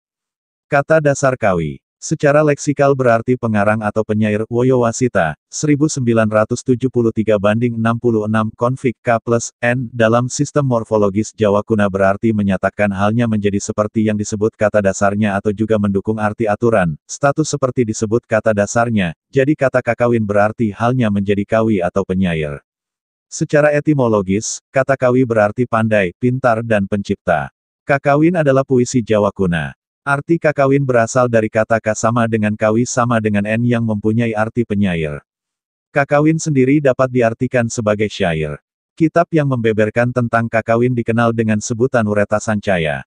Kitab Ureta Sancaya ini diterbitkan oleh Haken pada tahun 1875 dengan huruf Jawa beserta pertalannya dalam bahasa Belanda. Kitab ini juga diterbitkan kembali dengan huruf Latin yang telah dimuat dalam Verspreide Geschriften, jilid 9, hal 67. Di dalam kakawin biasanya terdapat bagian-bagian yang disebut a. Pengawit, b. Penampi, c. Pengumbang, d. Pemalet kakawin. Ciri-ciri kakawin. 1. Satu bait terdiri dari 4 baris. 2. Jumlah suku kata tiap baris sama. 3. Tiap-tiap bait terdiri dari guru dan lagu. Karya sastra Jawa kuno dalam bentuk kakawin. 1. Ramayana Kunjarakarna, berbentuk kakawin prosa, kakawin yang menceritakan tentang cerita Rama dan Sinta Kunjarakarna diruat. 2. Arjuna Wiwaha karya Empu Kanwa berbentuk kakawin yang menceritakan tentang Arjuna bertapa di Indrakila. 3. Kresnayana karya Empu Triguna berbentuk kakawin, yang menceritakan tentang perkawinan Kresna dan Rukmi. 4. Sumana Santaka karya Empu Manoguna, berbentuk kakawin yang menceritakan tentang lahirnya Dasarata. 5. Smaradana karya Empu Darmaja, berbentuk kakawin yang menceritakan tentang Kamajaya dan Ratih menjelma. 6. Boma Kauya karya Empu Darmaja, berbentuk kakawin menceritakan tentang meninggalnya Boma. 7. Baratayuda karya Empu Panulu, berbentuk kakawin yang menceritakan tentang perang keturunan Barata. 8. Hariwangsa karya Empu Panulu, berbentuk kakawin yang menceritakan perkawinan Kresna dan Rukmini. 9. Gatotkacaraya berbentuk kakawin yang menceritakan tentang perkawinan Abimayu dengan Siti Sundari Wertasancaya karya Empu Tanakung, berbentuk kakawin yang menceritakan tentang pengetahuan kakawin. 10. Lubdaka karya Empu Tanakung, berbentuk kakawin yang menceritakan tentang pemburu bisa naik surga. 11. Brahmanda Purana berbentuk kakawin yang menceritakan tentang agama Siwa. 12. Kunjarakarna berbentuk kakawin menceritakan tentang cerita Kunjarakarna diruat. 13. Nagara Kaertagama berbentuk kakawin yang menceritakan tentang cerita Raja Majapahit. 14. Arjuna Wijaya karya Empu Tantular yang menceritakan kakawin Arjuna Sahasra melawan Dasamuka. 15. Sutasoma karya Empu Tantular berbentuk kakawin yang menceritakan tentang cerita Sutasoma. 16. Partayacna berbentuk kakawin yang menceritakan tentang Arjuna hendak bertapa. 17. Niti Sastra berbentuk kakawin yang menceritakan tentang ilmu kesempurnaan. 18. Dharmasunya berbentuk kakawin yang menceritakan tentang mistik. 19. Harisraya berbentuk kakawin yang menceritakan tentang Wisnu membantu Dewa Indra. 20. Kakawin Ramayana. Kakawin Ramayana dan terjemahan. Hanasira Ratu Dipyarengon, Pracastaringrat, Musunira Pranata, Jaya Pandita, Ringaji Kabeh, Sangda Carata, Nama Tamoli. Ada seorang raja besar, dengarkanlah, terkenal di dunia, musuh baginda semua tunduk. Cukup mahir akan segala filsafat agama, Prabu Dasarata gelar Sri Baginda, tiada bandingannya. Sirata Triwikramapita, Pinaka Bapa, Batara Wisnu Mangjan Mainakaning Buwana Kabeh. Yatradoni Ranimitaning Janmadia ayah Sang Triwikrama, Batara Wisnu yang sedang menjelma akan menyelamatkan dunia seluruhnya. Demikian tujuan Sang Hyang Wisnu menjelma menjadi manusia. Hanaraciatulya Kendran, Kakwehan Sang Mahardika Sucila, Ringayodya Subbageng Rat, Yekakadatuani Rangpati. Ada sebuah istana bagaikan surga, dipenuhi oleh orang-orang bijak serta luhur perbuatan, di Ayodhyalah yang cukup terkenal di dunia itulah istana Sri Baginda Prabu Dasarata. Malawasirar Papanggu, Masne Halawan Mahadewi, Suraseng Sanggamarinasan Alinggana cuma banadinya. Sudah lama Sri Baginda menikah, saling mencintai dengan para permaisurinya, kenikmatan rasa pertemuan itu telah dapat dirasakan, bercumbu rayu dan sejenisnya. Mahyuntasi Rama Putra, Manakawet Nyarwarek Rikang. Wicaya, Malawastan Panakatah, Mahyuntasi Ragaweyajna. Timbuloh niat Sri Baginda agar berputra karena sudah puas bercinta, namun lama nian dia tidak berputra, lalu dia berniat mengadakan ritual. Sakali karana ginawe, awahana len pratistani dia, para mecwara hinangenangen umunguring kundabah nimaya. Semua perlengkapan upacara sudah dikerjakan, alat upacara pengundang serta tempat para dewa sudah tersedia, Batara Ciwa yang dipuja-puja, agar berstana pada api suci itu. Cesama Harsima Muja, Purnahuti Dipyapatia Gandarasa, Yata Pinangan Kinabehan, Deni Radewi Maharaja. Sisa sesaji yang dihaturkan oleh Sang Maha Pendeta, sesajen yang sempurna, santapan yang nikmat rasa serta baunya, itulah yang disantap oleh dia, Permaisuri Sri Baginda Raja. Data Tita Kalalungha, Manak Tasangda Caratasi, Sang Ramanak Matuha, Isira Mahadewi Kaukalya. Demikianlah tidak diceritakan lagi selang waktu itu, para permaisuri kesayangan Prabu Dasarata melahirkan putra, Sang Rama putra yang sulung, dari Permaisuri Dewi Kosalya. Sang Kekayi Makanak, Sang Baratyakya Cakti Dipyaguna, Dewi Sirang Sumitra, Laksmana Catrukna Putranira. Adapun putra Dewi Kekayi, Sang Barata yang terkenal sakti mandraguna, sedangkan Dewi Sumitra, berputra Sang Laksmana dan Sang Satrukna. Sang Rama Sirawi Narahan, Ringastra Desang Wasistatar Malawas, Kalawanan Tenira 3, Pracneng Widya Kabeh Wihikan. Sang Rama diberi pelajaran tentang panah memanah oleh Bagawan Wasista dalam waktu tidak lama, beserta ketiga adik-adiknya, semuanya pintar cekatan tentang ilmu memanah. Kakawin Ramayana adalah kakawin syair yang berisi cerita Ramayana. Ditulis dalam bentuk tembang berbahasa Jawa kuno. Kakawin juga dapat diartikan puisi Jawa kuno. Arjuna Wiwaha Gubahan Empu Kanwa. Arjuna Wiwaha. Raksasa Niwatakawaca bersiap menyerang surga loka. Niwatakawaca mempunyai kesaktian tinggi, ia tidak dapat dibunuh oleh raksasa maupun dewa. Indra yang merasa khawatir memutuskan minta bantuan pada Arjuna yang sedang bertapa di puncak Indrakila. Para bidadari diutus oleh Indra untuk menguji ketabahan dalam Arjuna bertopo-broto tapi tidak berhasil. Niwatakawaca mengutus raksasa lain untuk membunuh Arjuna, dengan menjelma menjadi babi hutan jelmaan itu memporak-porandakan pertapaan sampai Arjuna menjadi marah kemudian memanah raksasa itu yang bernama Muka. Di lain tempat dan dalam waktu bersamaan Siwa menyamar menjadi pemburu dan memanah pada satu titik yang sama yaitu babi hutan yang jelmaan raksasa Muka. Panah mereka berdua tepat pada satu sasaran di tubuh babi hutan yang sebenarnya raksasa Muka. Arjuna dan Siwa yang menyamar menjadi pemburu terjadi perkelahian di antara keduanya, hingga akhirnya Siwa menunjukkan wujud aslinya kemudian menghadiahkan panah Pasupat kepada Arjuna. Kemudian datang dua Apsara memohon agar mau membantu dewa membunuh Niwatakawaca, Arjuna pun menuruti pergi ke sorga loka. Sesampai di sana, mereka berdua mengatur siasat untuk mengetahui kelemahan Niwatakawaca, perang pun terjadi. Dengan siasat yang sudah direncanakan, pasukan Indra pura-pura kalah, di sanalah ada kesempatan mengetahui kelemahan lawan yaitu, kelemahannya Niwatakawaca pada ujung lidah. Mengetahui kelemahan lawan saat itu pula ditembakkan anak panah oleh Arjuna dan terbunuhlah Niwatakawaca.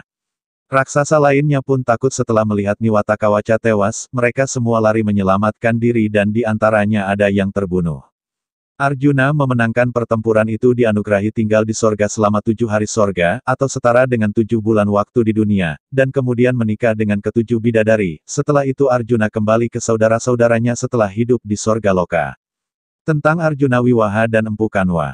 Tonggak awal sastra puitis Jawa Timur adalah Arjuna Wiwaha. Cerita Arjuna Wiwaha diawali dari Wana Parwa yaitu saat Pandawa menjalani pengasingan dalam hutan selama 12 tahun.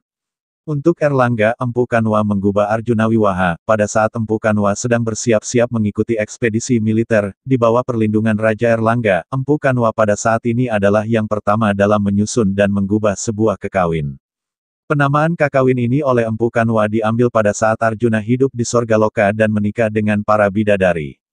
Kekawin Arjuna Wiwaha. Ini adalah Arjuna Wiwaha, yaitu kakawin yang suci dan indah, hasil karya Pujangga Kawi Empu Kanwa, yang telah mengikat cerita, sampun keketaning kata, bagaikan menguntai permata, dan merangkai sajak angiket basarudita, seperti merangkai ikatan bunga angiket sekar taji. Semuanya dituliskan pada papan, rapi, berupa goresan, rinekaken mungu ing wiletanan aradin warna cacahan, sebagai hasil karya Pujangga Agung yang telah menyusun, dan menghasilkan kidung bersyair Tumatametu Metu Kakawin, yang keluar dari puncak budi, tungtunging hidep, dan keluar dari batu tulis, tungtunging tanah. Maka kakawin ini adalah karya sastra agung yang dipersembahkan bagi Sri Paduka Raja, yaitu sebagaimana disebutkan, sembah kehadapan Sri Airlangga. Dia yang dipuja sampai patah batu tulis, memberi restu, Sri Airlangga Namastu Sang Panikelanya Tanah Anumata. Sang Pujangga Kawi menggalang keindahan dengan kiasan kata yang mengungkapkan kiasan alam kara, dan hiasan permainan kata dengan bunyi yang rumit, sabdalam kara, serta hiasan permainan arti yang menyarankan makna berganda artalam kara. Ia membukanya dengan pujaan asir, manggala, diikuti rangkaian satuan kisah yang terdiri dari perundingan, mantra utusan, duta, keberangkatan pasukan, prayana, pertempuran aji, dan kemenangan sang pahlawan, Nayaka Budaya. Dibubuhkannya lukisan alam pegunungan, saila, laut Arnawa, dan kota, nagara, berikut gambaran musim Ertu, dan terbitnya bulan, Candrodaya, ketika berlangsung permainan di Taman Udiana Krida, dan di air, Salila Krida. Diungkapkannya pula ajaran tentang kewajiban hidup, dharma sastra, dan kesejahteraan hidup, arta sastra. Kemudian diutarakannya adegan percintaan, yang dipenuhi dengan rasa asmara, srenggara rasa, ulah cinta penuh kesenangan, samboga srenggara, dan kesedihan karena perpisahan atau penolakan, vipralamba, yang diakhiri dengan keadaan yang menyenangkan erdimat. Adapun di dalam menulis di ramunya pembukaan, muha, yang mengandung benih cerita, bija, diikuti dengan pembukaan kembali pratimuha, perkembangan yang menjadi kandungan cerita, garba, pertimbangan, vimarsa, untuk menyingkirkan halangan avamarsa, dan kesimpulan cerita, nirvahana. Maka itulah yang disebut kelima sendi panca sandi, dalam wiracarita berbentuk kakawin. Dibangunnya pula jalinan cita rasa, rasa, dan perasaan, stayibhava, yaitu asmara, serenggara, dan cinta, rati. Kelucuan, hasya, dan kejenakaan, hasa, belas kasihan, karuna, dan kesedihan, soka, keganasan, raudra, dan kemarahan, kroda, kepahlawanan, vira, dan keteguhan, usaha, kekhawatiran, bayanaka, dan ketakutan, baya, kengerian, bibatsa, dan kemuakan, jugupsa, serta ketakjuban, atbuta, dan keheranan, vismaya. Sehingga akhirnya tercapailah kedamaian, santa, dan ketenangan, sama, yang bergaya semesta, mengatasi ruang, desa, waktu, kala, dan keadaan, patra, serta menjangkau kepada tingkat kesadaran tertinggi. Itulah rasa damai bahagia, santosa, yaitu kebahagiaan yang tertinggi, para masuka, karena merupakan kebahagiaan yang tak mungkin kembali menjadi duka, suka tanpa balik duka. Demikian pula sang pujangga kawi kemudian memuja cahaya keindahan yang asali Istadewata, dalam rangka memohon pertolongan dan menyatu dengannya, Dewasraya. Karena ia ingin menjadi tunas keindahan Alung Lango, yang akan menciptakan keindahan Kalangwan, sebagai tempat persemayaman, yaitu tempat yang dipuja candi. Maka karyanya itulah pula yang akan menjadi bekal kematiannya, Silunglung, dalam rangka mencapai kelepasan, moksa. Sumber keindahan itu pun turunlah, dari alam niskala memasuki alam sakala niskala, bersemayam di atas Padma, Mungwing Sarasya, di dalam hati dan jiwa sang pujangga kawi, tewas, jenana, hidep, tutur. Melalui kawi yoga menyatulah sumber keindahan di alam niskala dengan kekaguman di lubuk hati sang pujangga kawi yang memancarkan keindahan. Di dalam keanekaan ragaman kini ia melihat hakikat yang satu. Ia pun mengembara untuk menyaksikan keindahan pada alam kehidupan seraya menjalankan tapa brata abrata. Maka terbayanglah keindahan di mana-mana, yaitu keindahan yang akan dituangkan dalam karya sastra kakawin. Sang pujangga kawi pun tenggelam dalam keindahan alam, dan sekaligus menyatu dengan keindahan yang mutlak, dikala ia telah mampu untuk mengatasi berbagai godaan dan cobaan. Ditemukannya sumber kidung bersyair yang berada di dalam dirinya, yaitu pada ujung pemusatan pikiran, dhyana, yang menuju kepada tataran keheningan, samadhi. Maka ditulisnyalah kakawin Arjuna Wiwaha, yang memuja kebajikan, yasa, sebagai buah usaha pujangga yang berbuat jasa, yasa, dan menjadi sebuah tanda peringatan, yasa. Bagaikan sebuah candi dengan prasasti yang mengabadikan baik kebajikan dari yang dipuja maupun kebaktian dari yang memuja. Demikianlah kakawin Arjuna Wiwaha kemudian menjadi jalan perenungan, sadana, yang dapat dibaca amaca, maupun dilagukan angidung. Ke-36 pupuh dalam kakawin menjadi tingkat-tingkat kesadaran yang syarat dengan gelombang rasa rohani. Maka ketiga rasa yang utama, yaitu yang dijumpai dalam suasana pertapaan, santa, pertempuran, vira, dan percintaan, serenggara, muncul secara bergantian untuk akhirnya bertemu dalam kesatuan rasa. Kesemuanya itu membawa pembaca dan pendengar kakawin untuk beralih dari alam sakala kepada alam sakala niskala. Maka haruslah semua yang membacanya menghadapi dan mengatasi tabir yang menyelubungi kesejatian makna, maya. Karena di dalam keindahan itu pun terdapat godaan dan cobaan, yang membangkitkan gelora perasaan raga jasmani, yaitu keadaan yang harus dilepaskan dalam rangka tercapainya hakikat rasa sejati. Selanjutnya dengan melakukan pembacaan berulang kali akan terjadilah penggandaan buah pikiran, yang bergerak menuju kepada satu pengertian. Sehingga pada saat alunan suara kidung berhenti terdengar, dan keheningan pun turun, tibalah jiwa pada keadaan yang mutlak. Sesungguhnya daya cipta dalam diri sang pujangga kawi menggambarkan kekuatan, sakti, yang berasal dari Hyang Batara Agung. Sedangkan kakawinnya melambangkan dunia yang telah tercipta, maya, yang penggubahannya itu menunjuk kepada kejadian penciptaan, lila. Karena itulah pembacanya pun diharapkan ikut bermain, lila, dengan menggumuli kakawin, maya, dalam rangka menemukan makna dan daya yang sejati, sakti. Maka barang siapa membaca Arjuna Wiwaha sebagai kakawin yang suci, ia akan dapat merasakan kebesaran Arjuna. Seperti ksatria Pandawa itu ia akan dapat menghayati hukum semesta yang menjadi kewajiban hidupnya, dharma. Begitu pula ia akan terpanggil untuk ikut memulihkan ketertiban dunia dalam rangka memperjuangkan kesejahteraan hidup, arta. Sehingga ia pun akan menerima pahala, yaitu kemuliaan dan kenikmatan hidup, kama. Maka di dalam segala sesuatu yang diperbuatnya itu ia akan tetap berada pada jalan kelepasan hidup moksa, karena itulah tujuan jangka panjang kehidupannya. Sebagaimana tertulis perihal Dharma Ksatria, jasa dan kebajikanlah yang dipentingkan. Namun demikian, dalam keyakinan berkesimpulan pula mencapai moksa kunang yandar maksatria yasawa lawan wiryalinewi, yayawatringgekuan maka putus sasang hiang kelepasan. Maka ia pun akan menjadi seperti Arjuna yang memperoleh kejayaan di mana-mana. Bagian kedua, pembacaan Kakawin. Muha, 1,4-1,5, sebagai sebuah wiracarita yang telah disusun di atas pemahaman rasa dan yoga, Kakawin Arjuna Wiwaha adalah sebuah kidung bersyair tentang kejayaan Arjuna di Kahyangan, Kawijayan Partaring Kahyangan. Pada permulaan Kakawin ia ditampilkan sebagai calon pahlawan Nayaka, yang akan menghadapi lawannya pahlawan Pratinayaka. Maka Arjuna itu adalah seorang ksatria yang perkasa dan seorang yogi yang berbudi. Ia adalah seorang pahlawan, sang Nayaka, yang telah mencapai hakikat yang tertinggi, sang Paramarta Pandita. Di dalam berbagai penampilan watak, sikap, dan tindakannya sebagai seorang ksatria, dapat ditemukan rasa keperwiraan, virarasa, yang sempurna dan utuh. Akan tetapi melalui yoga dan tapa yang dijalankan secara bertahap, muncullah pula rasa kedamaian, santarasa, yang memancar dari seorang yogi. Keadaan itu sangatlah berbeda dengan pembawaan Sang Niwataka Waca, raksasa sakti, yang justru masih sangat terjajah oleh hawa nafsu keangkara murkaan. Dalam keangkuhan dan kesombongan dirinya Sang Pratinayaka berniat untuk menghancurkan kahyangan Dewa Indra dan menundukkan para dewa. Prat Muha, 1.6v, 9, karena kesulitan yang dihadapinya Indra membutuhkan pertolongan Arjuna. Akan tetapi kemampuan dan niat ksatria penengah Pandawa itu masih diragukannya. Maka diutuslah ketujuh bidadari, Widyadari, yang kecantikannya tak tertandingi, untuk menggoda Arjuna yang sedang bertapa di Gunung Indrakila. Namun demikian oleh karena di dalam tapanya Arjuna telah berhasil mencapai keteguhan hati, Dira, maka tidaklah ia terganggu oleh godaan para apsari yang jelita itu. Bahkan akhirnya mereka terpaksa kembali ke kahyangan dewata dalam kesedihan dan kerinduan yang mendalam, meninggalkan Arjuna yang berdiam dalam keheningan batin yang sempurna. Ketika itulah para dewa di kahyangan bersuka cita, bahkan ada yang menghaturkan sembah penghormatan ke arah Indrakila. Kini telah ditemukan seorang ksatria pahlawan yang akan membela kelestarian kahyangan dewata. Akan tetapi Arjuna masih harus diuji, apakah ia seorang ksatria yang menjalankan tapa ataukah ia seorang resi yang ingin menanggalkan keduniawian. Maka datanglah Indra dengan menyamar sebagai seorang resi tua untuk memperolok-olokkan dan menggugah rasa keksatriaan Arjuna.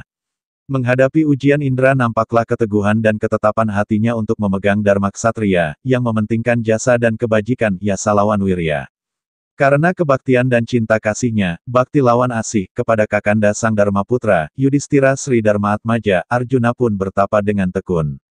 Karena cita-citanya adalah untuk menjadi jaya dan berkuasa di dunia, Dikjaya Wijaya. Serta hendak berbuat jasa memelihara seluruh dunia dan berbuat baik kepada sesama, Mahaiwangrat lawan Kaparahitan. Demi cita-citanya itu ia berani menghadapi apa saja, bahkan hingga mati sekalipun. Kini keraguan Indra menjadi sirna, karena telah ditemukannya seorang ksatria berbudi luhur yang akan mampu untuk menghadapi Sang Niwataka Waca. Dipujinya Arjuna sebagai ksatria yang berjalan mantap dan teguh dalam membina kehormatan, manadana, dirinya dengan tepat. Akan tetapi Arjuna masih harus bertapa dalam rangka meneruskan usahanya untuk memperoleh anugerah Hyang Batara Agung. Karena tidak lama lagi keindahan Tuhan, Sang Hyang Hayu, akan datang kepadanya. Maka Arjuna pun meningkatkan usahanya, prih, dengan tidak berlengah-lengah, tanupir-upir. Garba, 7, 1 XII, 14, kini tanda-tanda keberhasilan mulai terlihat. Arjuna yang selalu bersikap waspada tampak penuh kesiap-siagaan, yatna, ketika menghadapi cobaan Sang Mamang Murka. Ditewaskannya raksasa utusan Niwataka Waca, yang telah menjelma sebagai babi hutan yang ganas, dengan bidikan panahnya. Bersama dengan itu panah ksatria Kirata juga menghujam tubuh babi hutan itu. Karena ingin menunjukkan keperwiraannya Arjuna bersikap tak hendak mengalah kepada Sang Kirata. Dengan berani ia melayani tantangan ksatria asing yang merendahkannya dengan kata-kata yang menghina. Karena merasa kehormatan dirinya diganggu Arjuna pun menjadi marah kroda. Kata-kata ksatria Pandawa itu tandas tetapi tidak tergesa-gesa, sahuri Ratereh Tarakya. Serangan Sang Kirata dan pengiringnya ditangkis dengan teguh, kehadiran, dengan dahsyat Katara Arjuna melakukan perang tanding, dan dengan penuh kewaspadaan, Saprayatna ia membalas serangan senjata Sang Kirata. Arjuna bergulat dengan Sang Kirata dengan amat tangguh, hingga ketopongnya pecah dengan disertai berhamburannya ratna. Ia berkelahi dengan penuh siasat, cidera erat di peluknya kaki ksatria Sang Kirata itu, yang telah memukulnya hingga tersungkur ke tanah. Tiba-tiba sirnalah Sang Kirata, berganti rupa menjadi Sang Hyang Siwarudra. Maka Arjuna bersujud menyembah dan memuja hakikat tertinggi dalam penampakannya itu. Karena ketulusannya kemudian diterimanya anugerah keempat kesaktian, Kadu Sakti. Juga busur, ketopong, dan baju zirah, laras makuta lawan kawaca. Diterimanya ajaran suci berupa ilmu keahlian memanah, aji danur dara sastra. Setelah Sang Hyang Batara Agung berlalu, Arjuna Sang Dananjaya merasa amat berbahagia, atas anugerah yang telah diterimanya. Disambutnya utusan Indra yang kemudian datang untuk mengundangnya ke Kahyangan, supaya segera memberi pertolongan dalam rangka menghadapi ancaman Sang Niwata Kawaca. Akan tetapi karena kerendahan hatinya Arjuna hanya terdiam ketika dianggap berkenggulan dan berkemampuan tinggi, Mawirya lawan Maguna.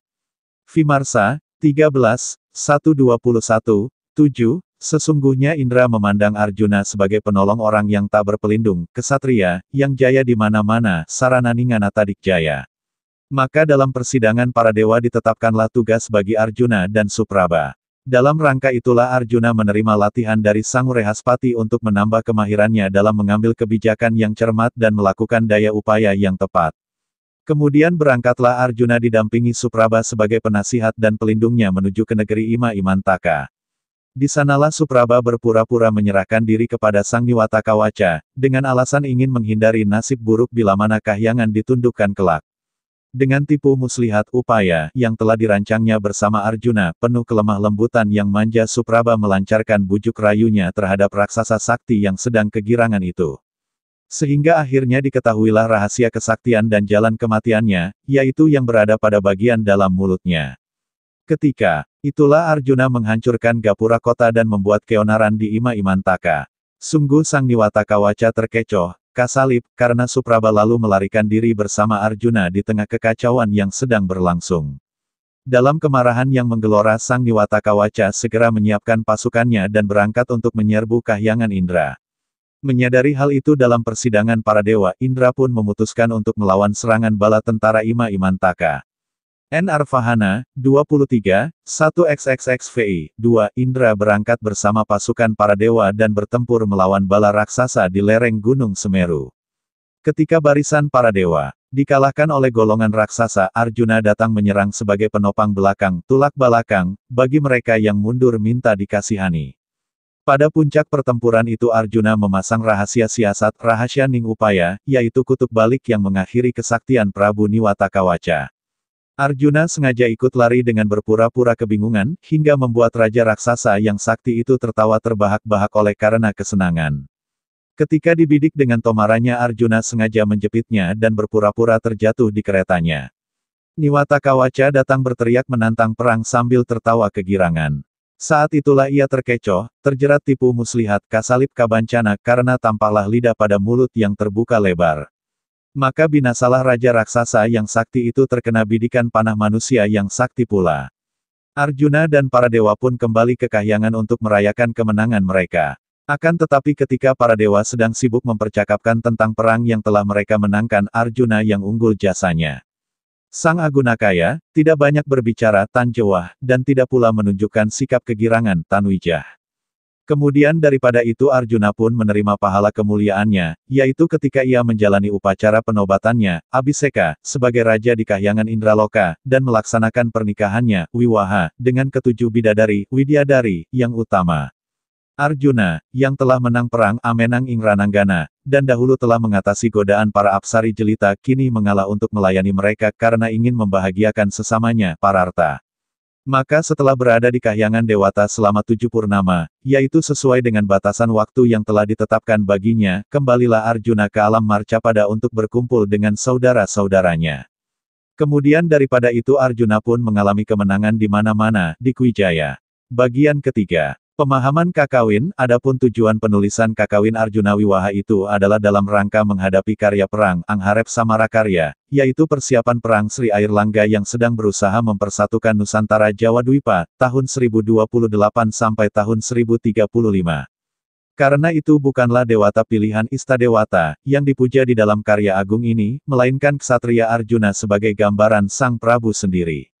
Persatuannya dengan Sang Hyang Sakti diharapkan untuk dapat menjadi terwujud melalui gambaran Arjuna Wiwaha, yaitu pernikahan Sang Panduputra dengan ketujuh bidadari.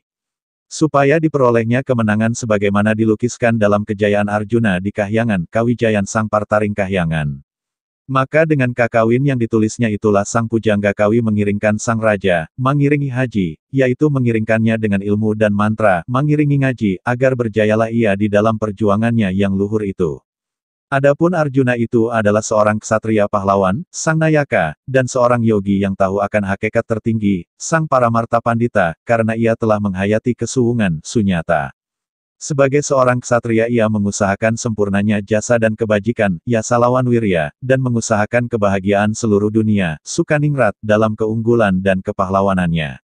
Sedangkan sebagai seorang yogi ia tidak dicemari oleh nafsu kelima indera, tan sangkeng wisaya. Namun demikian sebagai seorang ksatria yang harus membina kesejahteraan dunia, seolah-olah saja ia menyambut yang duniawi elwir sanggraheng lokika. Maka oleh karena kewajiban hidupnya, Dharma, walaupun ia mengalami rasa damai dan bahagia dalam persatuan dengan Tuhan yang disembahnya, santosa ia rela tetap tersekat tabir kemayaan aheletan kelir, yang memisahkannya dari Sang Pencipta dunia, Sang Hyang Jagat Karana. Itulah sikap, pembawaan, dan tindakan ambek tokoh pahlawan, Sang Nayaka, yang telah memperoleh kejayaan di Kahyangan, Kawijayan Ring Kahyangan. Kemenangan ini berhubungan dengan pertolongan yang telah ia berikan kepada Kahyangan Dewata, yang sedang terancam oleh kejahatan Sang Niwata Kawaca. Maka pada benih cerita, bija inilah tersirat semangat keperwiraan, virarasa, dan sekaligus suasana kedamaian, santarasa, yang memancar dari dalam kehidupannya. Maka sebagai lawan dari sang pahlawan, Pratinayaka, adalah Sang Prabu Niwata Kawaca. Seorang raksasa, daitya, sakti yang berkuasa, bermegah, dan berjaya di mana-mana di seluruh dunia, Ahyating Jagadik Jaya. Seorang pertapa atapa, yang dianugerahi kesaktian dan keunggulan, Warawirya.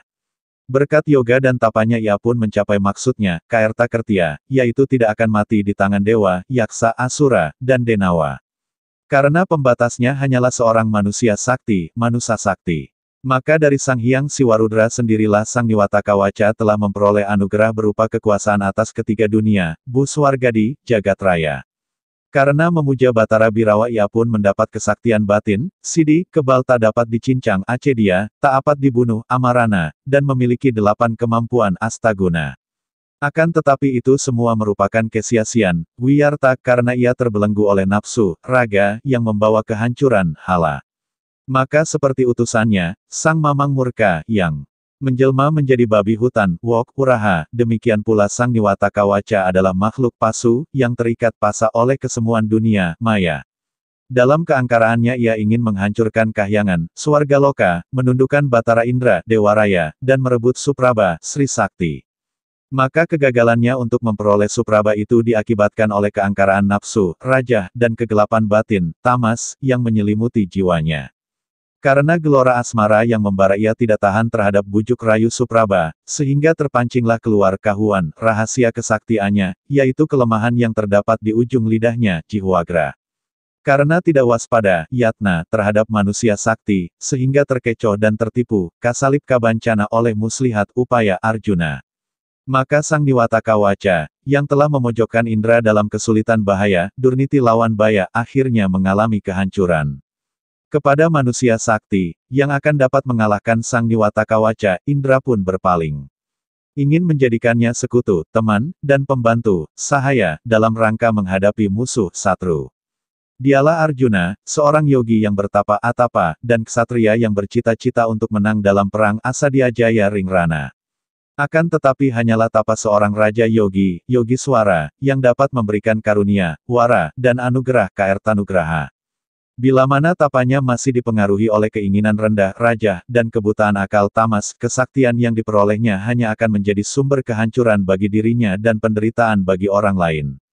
Sesungguhnya manusia sakti yang dicari Indra adalah seorang ksatria yang tekun memuja sang hakikat tertinggi, Siwa Smerti, sampai memperoleh anugerah, Srada, daripadanya.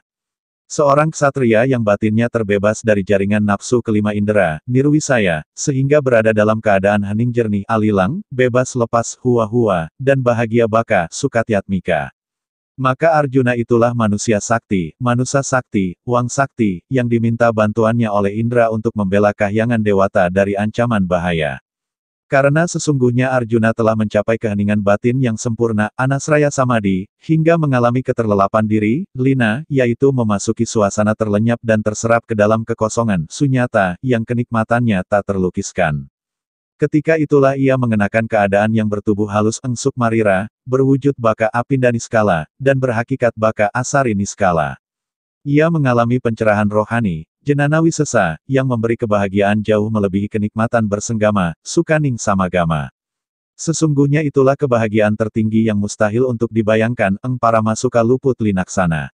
Maka ketika berhadapan dengan para bidadari ia pun tidak tergoda, niskalangka. Tidak tergoyahkan, Tanwikalpa tidak terkeruh kejernihannya, hening, karena telah mencapai tingkat keheningan batin yang cenderung tidak lagi memilah-milah di antara berbagai keadaan, nirwikalpa. Demikian pula ketika menghadapi cobaan jerat sang Indra, Bancana Indrajala, yang membawa kegelapan batin, tamas, menimbulkan kebingungan akal, moha, dan melahirkan ketidaktahuan, ajnana. Godaan kemayaan itu pun dihadapi dan diatasinya dengan berhasil. Maka luluslah Arjuna dalam ujian dewata, karena dalam keteguhannya untuk menemukan hakikat yang sejati, ia tidaklah ragu untuk menjalankan kewajiban hidup, dharma-nya sebagai ksatria. Dijangkaunya keadaan yang mutlak tanpa melepaskan kejadian dunia yang semu, maya, yaitu permainan, lila, para dewata. Bahkan di dalam kemayaan hidup itulah Arjuna menemukan kehidupan sejati. Maka bersabdalah Indra bahwa akan datang penampakan suci yang indah itu, Sang Hyang Hayu. Setelah masak yoganya, Atasak Yoganira, Arjuna pun menjadi manusia berwatak dewata, Manusadipya. Ia telah mematahkan belenggu kemayaan, yaitu godaan bidadari, cobaan indra, gangguan mamang murka, dan kemudian tantangan sang Kirata. Melalui pergulatannya dengan ksatria Kirata pahlawan, Arjuna memasuki pergumulan batin di alam keheningan. Dalam keteguhan hatinya Arjuna memuja Siwa Murti sebagai Rudra, dan Aditya, Surya Sewana, serta Sang Hyang Hayu. Ia diliputi api yang menghanguskan, Gumeseng, tetapi telah ditawarkan Kunda Nispraba, maka membawa keselamatan bagi dirinya. Api yang suci meresapi dirinya, sehingga ia pun mengenakan cahaya, Praba, dan kecermerlangan, Teja, bagaikan bulan purnama, Sasangka purnama, Sasiwimba. Ketujuh bidadari, yaitu daya sakti yang bersemayam dalam ketujuh lidah api, menyatu dengan dirinya. Di antaranya adalah dua yang utama Erwekangadi, yaitu sang kecermerlangan, Supraba, berupa api, yang bernyala bersama sang biji-bijian utama Tilotama, yang ditaburkan ke dalam api. Maka dalam Samadhi Yoga, Supraba itu adalah api yang naik di dalam tubuh untuk membakar semua racun, wisa, dan menghasilkan air kehidupan Tirta Amta, seperti halnya Sri Mahanilakanta, Siwa Murti, mereguk racun yang menyertai keluarnya air kehidupan pada pengadukan laut susu Udadi Mantana. Api sakti, Supraba, itu naik bersama naiknya daya biji-bijian utama Tilotama, dari ucapan mantra, bijaksara, hingga tembus di ujung kepala. Maka pecahnya ketopong Arjuna, ruku ira remuk, yang disertai berhamburannya bunga permata, Ratna, menunjukkan terjadinya pencerahan rohani. Arjuna memeluk kaki ksatria Kirata, Jong Sang Hyang, melambangkan upacara untuk menurunkan Dewata, Dearwatista, yang disertai dengan penerapan mantra pada setiap bagian tubuh, nyasa. Maka Sang Pencipta dunia berkenan untuk hadir dalam rupa pria wanita Ardhanariswara, yaitu kesatuan Siwa Sakti, yang bersemayam di atas singgasana teratai Manikam Padmasanamani. Sungguh mahir Arjuna dalam memuja dewata, nipuna ring dewa pacarana, dan benar ia tahu akan pujaan singkat untuk kemanunggalan rasa Sang Sipta Puja. Arjuna menyembah Sang Hyang Rudra dengan sikap tangan yang sempurna. Mantra puncak yang selaras dan pengheningan cipta tanpa bernoda, Mudra Muangkuta Mantra Semtiwimala, yaitu mantra pemujaan puja mantra, yang diucapkan dalam upacara penyembahan bunga Puspanjali. Adapun ucapan sembahnya, ucarana itu bermula dengan mantra suci Triaksara AUM dan memuncak pada persatuan dengan siwa hakikat tertinggi, yang kini tak berkelir tabir pemisah lagi para martasiwat manirawarana. Sesuai dengan paham Tantrayana dalam penyembahan itu disatukanlah ketiga sisi dari pengucapan mantra, yaitu suara keheningan, sabda, hembusan kehidupan, bayu, dan semangat kesadaran, hidup. Maka naiklah mantra yang suci, AUM, melalui kedua belas tingkat keheningan diri, samadhi, yaitu kedua belas tingkat kesadaran jiwa, ang, ung, mang, bindu, arda chandra, nirodika, nada, nadanta, sakti, vyapini, samana, unmana. Pada tingkat ke-10 tercapailah daya yang meresapi, wayapi wayapaka. Lalu pada tingkat ke-11 tercapailah keseimbangan sempurna dari segala daya, samana, di mana sang yogi mencapai ketenangan sempurna, sama. Akhirnya pada tingkat ke-12 tercapailah keadaan yang mengatasi pikiran, unmana, di mana sang yogi menghayati kesuwungan, sunyata, dan masuk ke alam yang mutlak niskala. Maka pada peristiwa inilah Arjuna menerima anugerah berupa Pana Pasupati, Pasupati Sastraka, yaitu keempat kesaktian, Kadus Sakti, yang keluar dari tangan Tuhan, Sangiswara, dalam bentuk api. Setelah yang Batara sirna dari pemandangan, suksma Arjuna merasa seolah-olah ia bukan dari dunia ini, rasa tan irat, karena seakan-seakan ia berganti tubuh, bahagia tak mungkin kembali duka. Kadi maslin sarira, suka tanpa balik prihati, suka tanpa balik duka. Demikianlah Arjuna kemudian berlaga melawan Sang Niwata Kawaca.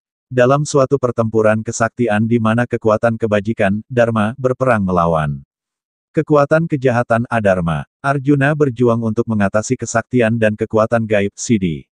Digunakannya senjata-senjata Astra Mantra, yaitu Sang Hyang Pasupatastra Mantra, Sang Hyang Tripuranta Kaknisara, dan Sang Hyang Naraca Sastra Sarira Bandana. Maka itulah mantra Astra Mantra, yang dilepaskan dengan gerakan mudra, Naraca Mudra, untuk membunuh musuh, sambil melindungi tubuh, sarira, dan mengikat kekuatan beragam pada alam semesta, Dikbandana.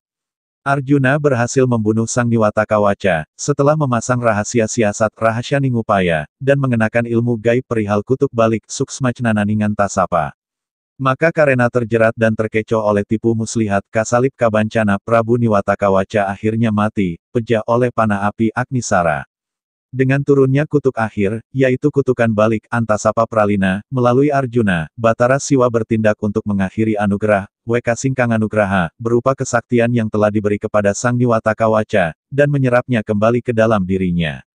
Dahulu Arjuna telah memenangkan Dewi Drupadi, Sri Drupada Atmaja, yang menjadi sakti bagi kerajaan Amarta, yaitu penjelmaan Sri Laksmi, melalui pernikahannya dengan Pandawa Pancaraja. Kini ia juga telah memenangkan Supraba, yaitu sakti kerajaan Indra, sebagai kekuatan yang menyatu dengan dirinya. Maka dia yang masih terhitung sebagai putra Indra, Sang Masihatanaya, pun menjadi layak untuk menjadi raja kehormatan di kahyangan Indraloka. Adapun Dewi Supraba, Sri Sakti itu adalah kekuatan, daya guna, yang diperebutkan oleh Arjuna, Manusa Sakti, dan Niwata Kawaca, Daitya Sakti. Arjuna adalah ksatria yang berhak untuk mempersunting Supraba karena ia telah berhasil menyelamatkan kerajaan Indra dan memulihkan kebenaran, Dharma, sebagai sumber ketertiban alam semesta. Maka dalam rangka Samadhi Yoga penobatan Abhiseka Arjuna adalah pentahbisan suci, Diksa, yang mempersatukan dirinya dengan hakikat tertinggi, Paramarta Siwatwa, dan pernikahan, Wiwaha Arjuna adalah persekutuan cinta, Kama, yang mempersatukan dirinya dengan ketujuh daya kehidupan semesta, Sri Sapta Apsari Sakti. Karena itulah Arjuna memperoleh kemenangan di mana-mana, di Kwijaya. Demikianlah perjuangan Arjuna, ksatria Pandawa, yang menjadi sumber keteladanan yang sempurna. Dengan penghayatan akan pencerahan rohani, kejernihan pikiran, dan kebahagiaan batin itulah Arjuna mengemban kewajiban hidupnya, Dharma, sebagai seorang ksatria. Dalam keyakinannya, walaupun ia tidak menanggalkan tanggung jawab keduniawian, pada akhirnya ia juga bertujuan untuk mencapai moksa, sang hyang kalepasan, yaitu nirwana yang suwung, nirbana cintia. Sesungguhnya melaksanakan amanat ksatria yogi itu adalah dengan memasuki alam kesemuan hidup maya, yang merupakan sulapan permainan, lila, belaka, sebagai keadaan yang menyelubungi kesejatian yang hakiki. Bermain di dalamnya tanpa terbawa hanyut dan sekaligus. Itulah cuplikan dari Kakawin Arjuna Wiwaha, yang terlihat jelas corak Nusantaranya yang tidak ada sama sekali berkarakter India, bahasa terdahulu Nusantara tidak dan bukan bahasa yang ada di India dan bukan Sansekerta, kita bisa buktikan dengan teks yang tertulis miring tersebut di atas. Buku Mahabharata adalah Indonesia terdahulu. Bagian 1 ke bagian 2. Karya Santo Saba. Dibuat sebagai wacana keilmuan berdasar telaah dan kajian akademik, dalam upaya mengembalikan sejarah benar Indonesia. Indonesia Area. By Santo Saba. Exploration dan Riset. Info lengkap. WhatsApp ke +62 813 2132 9787.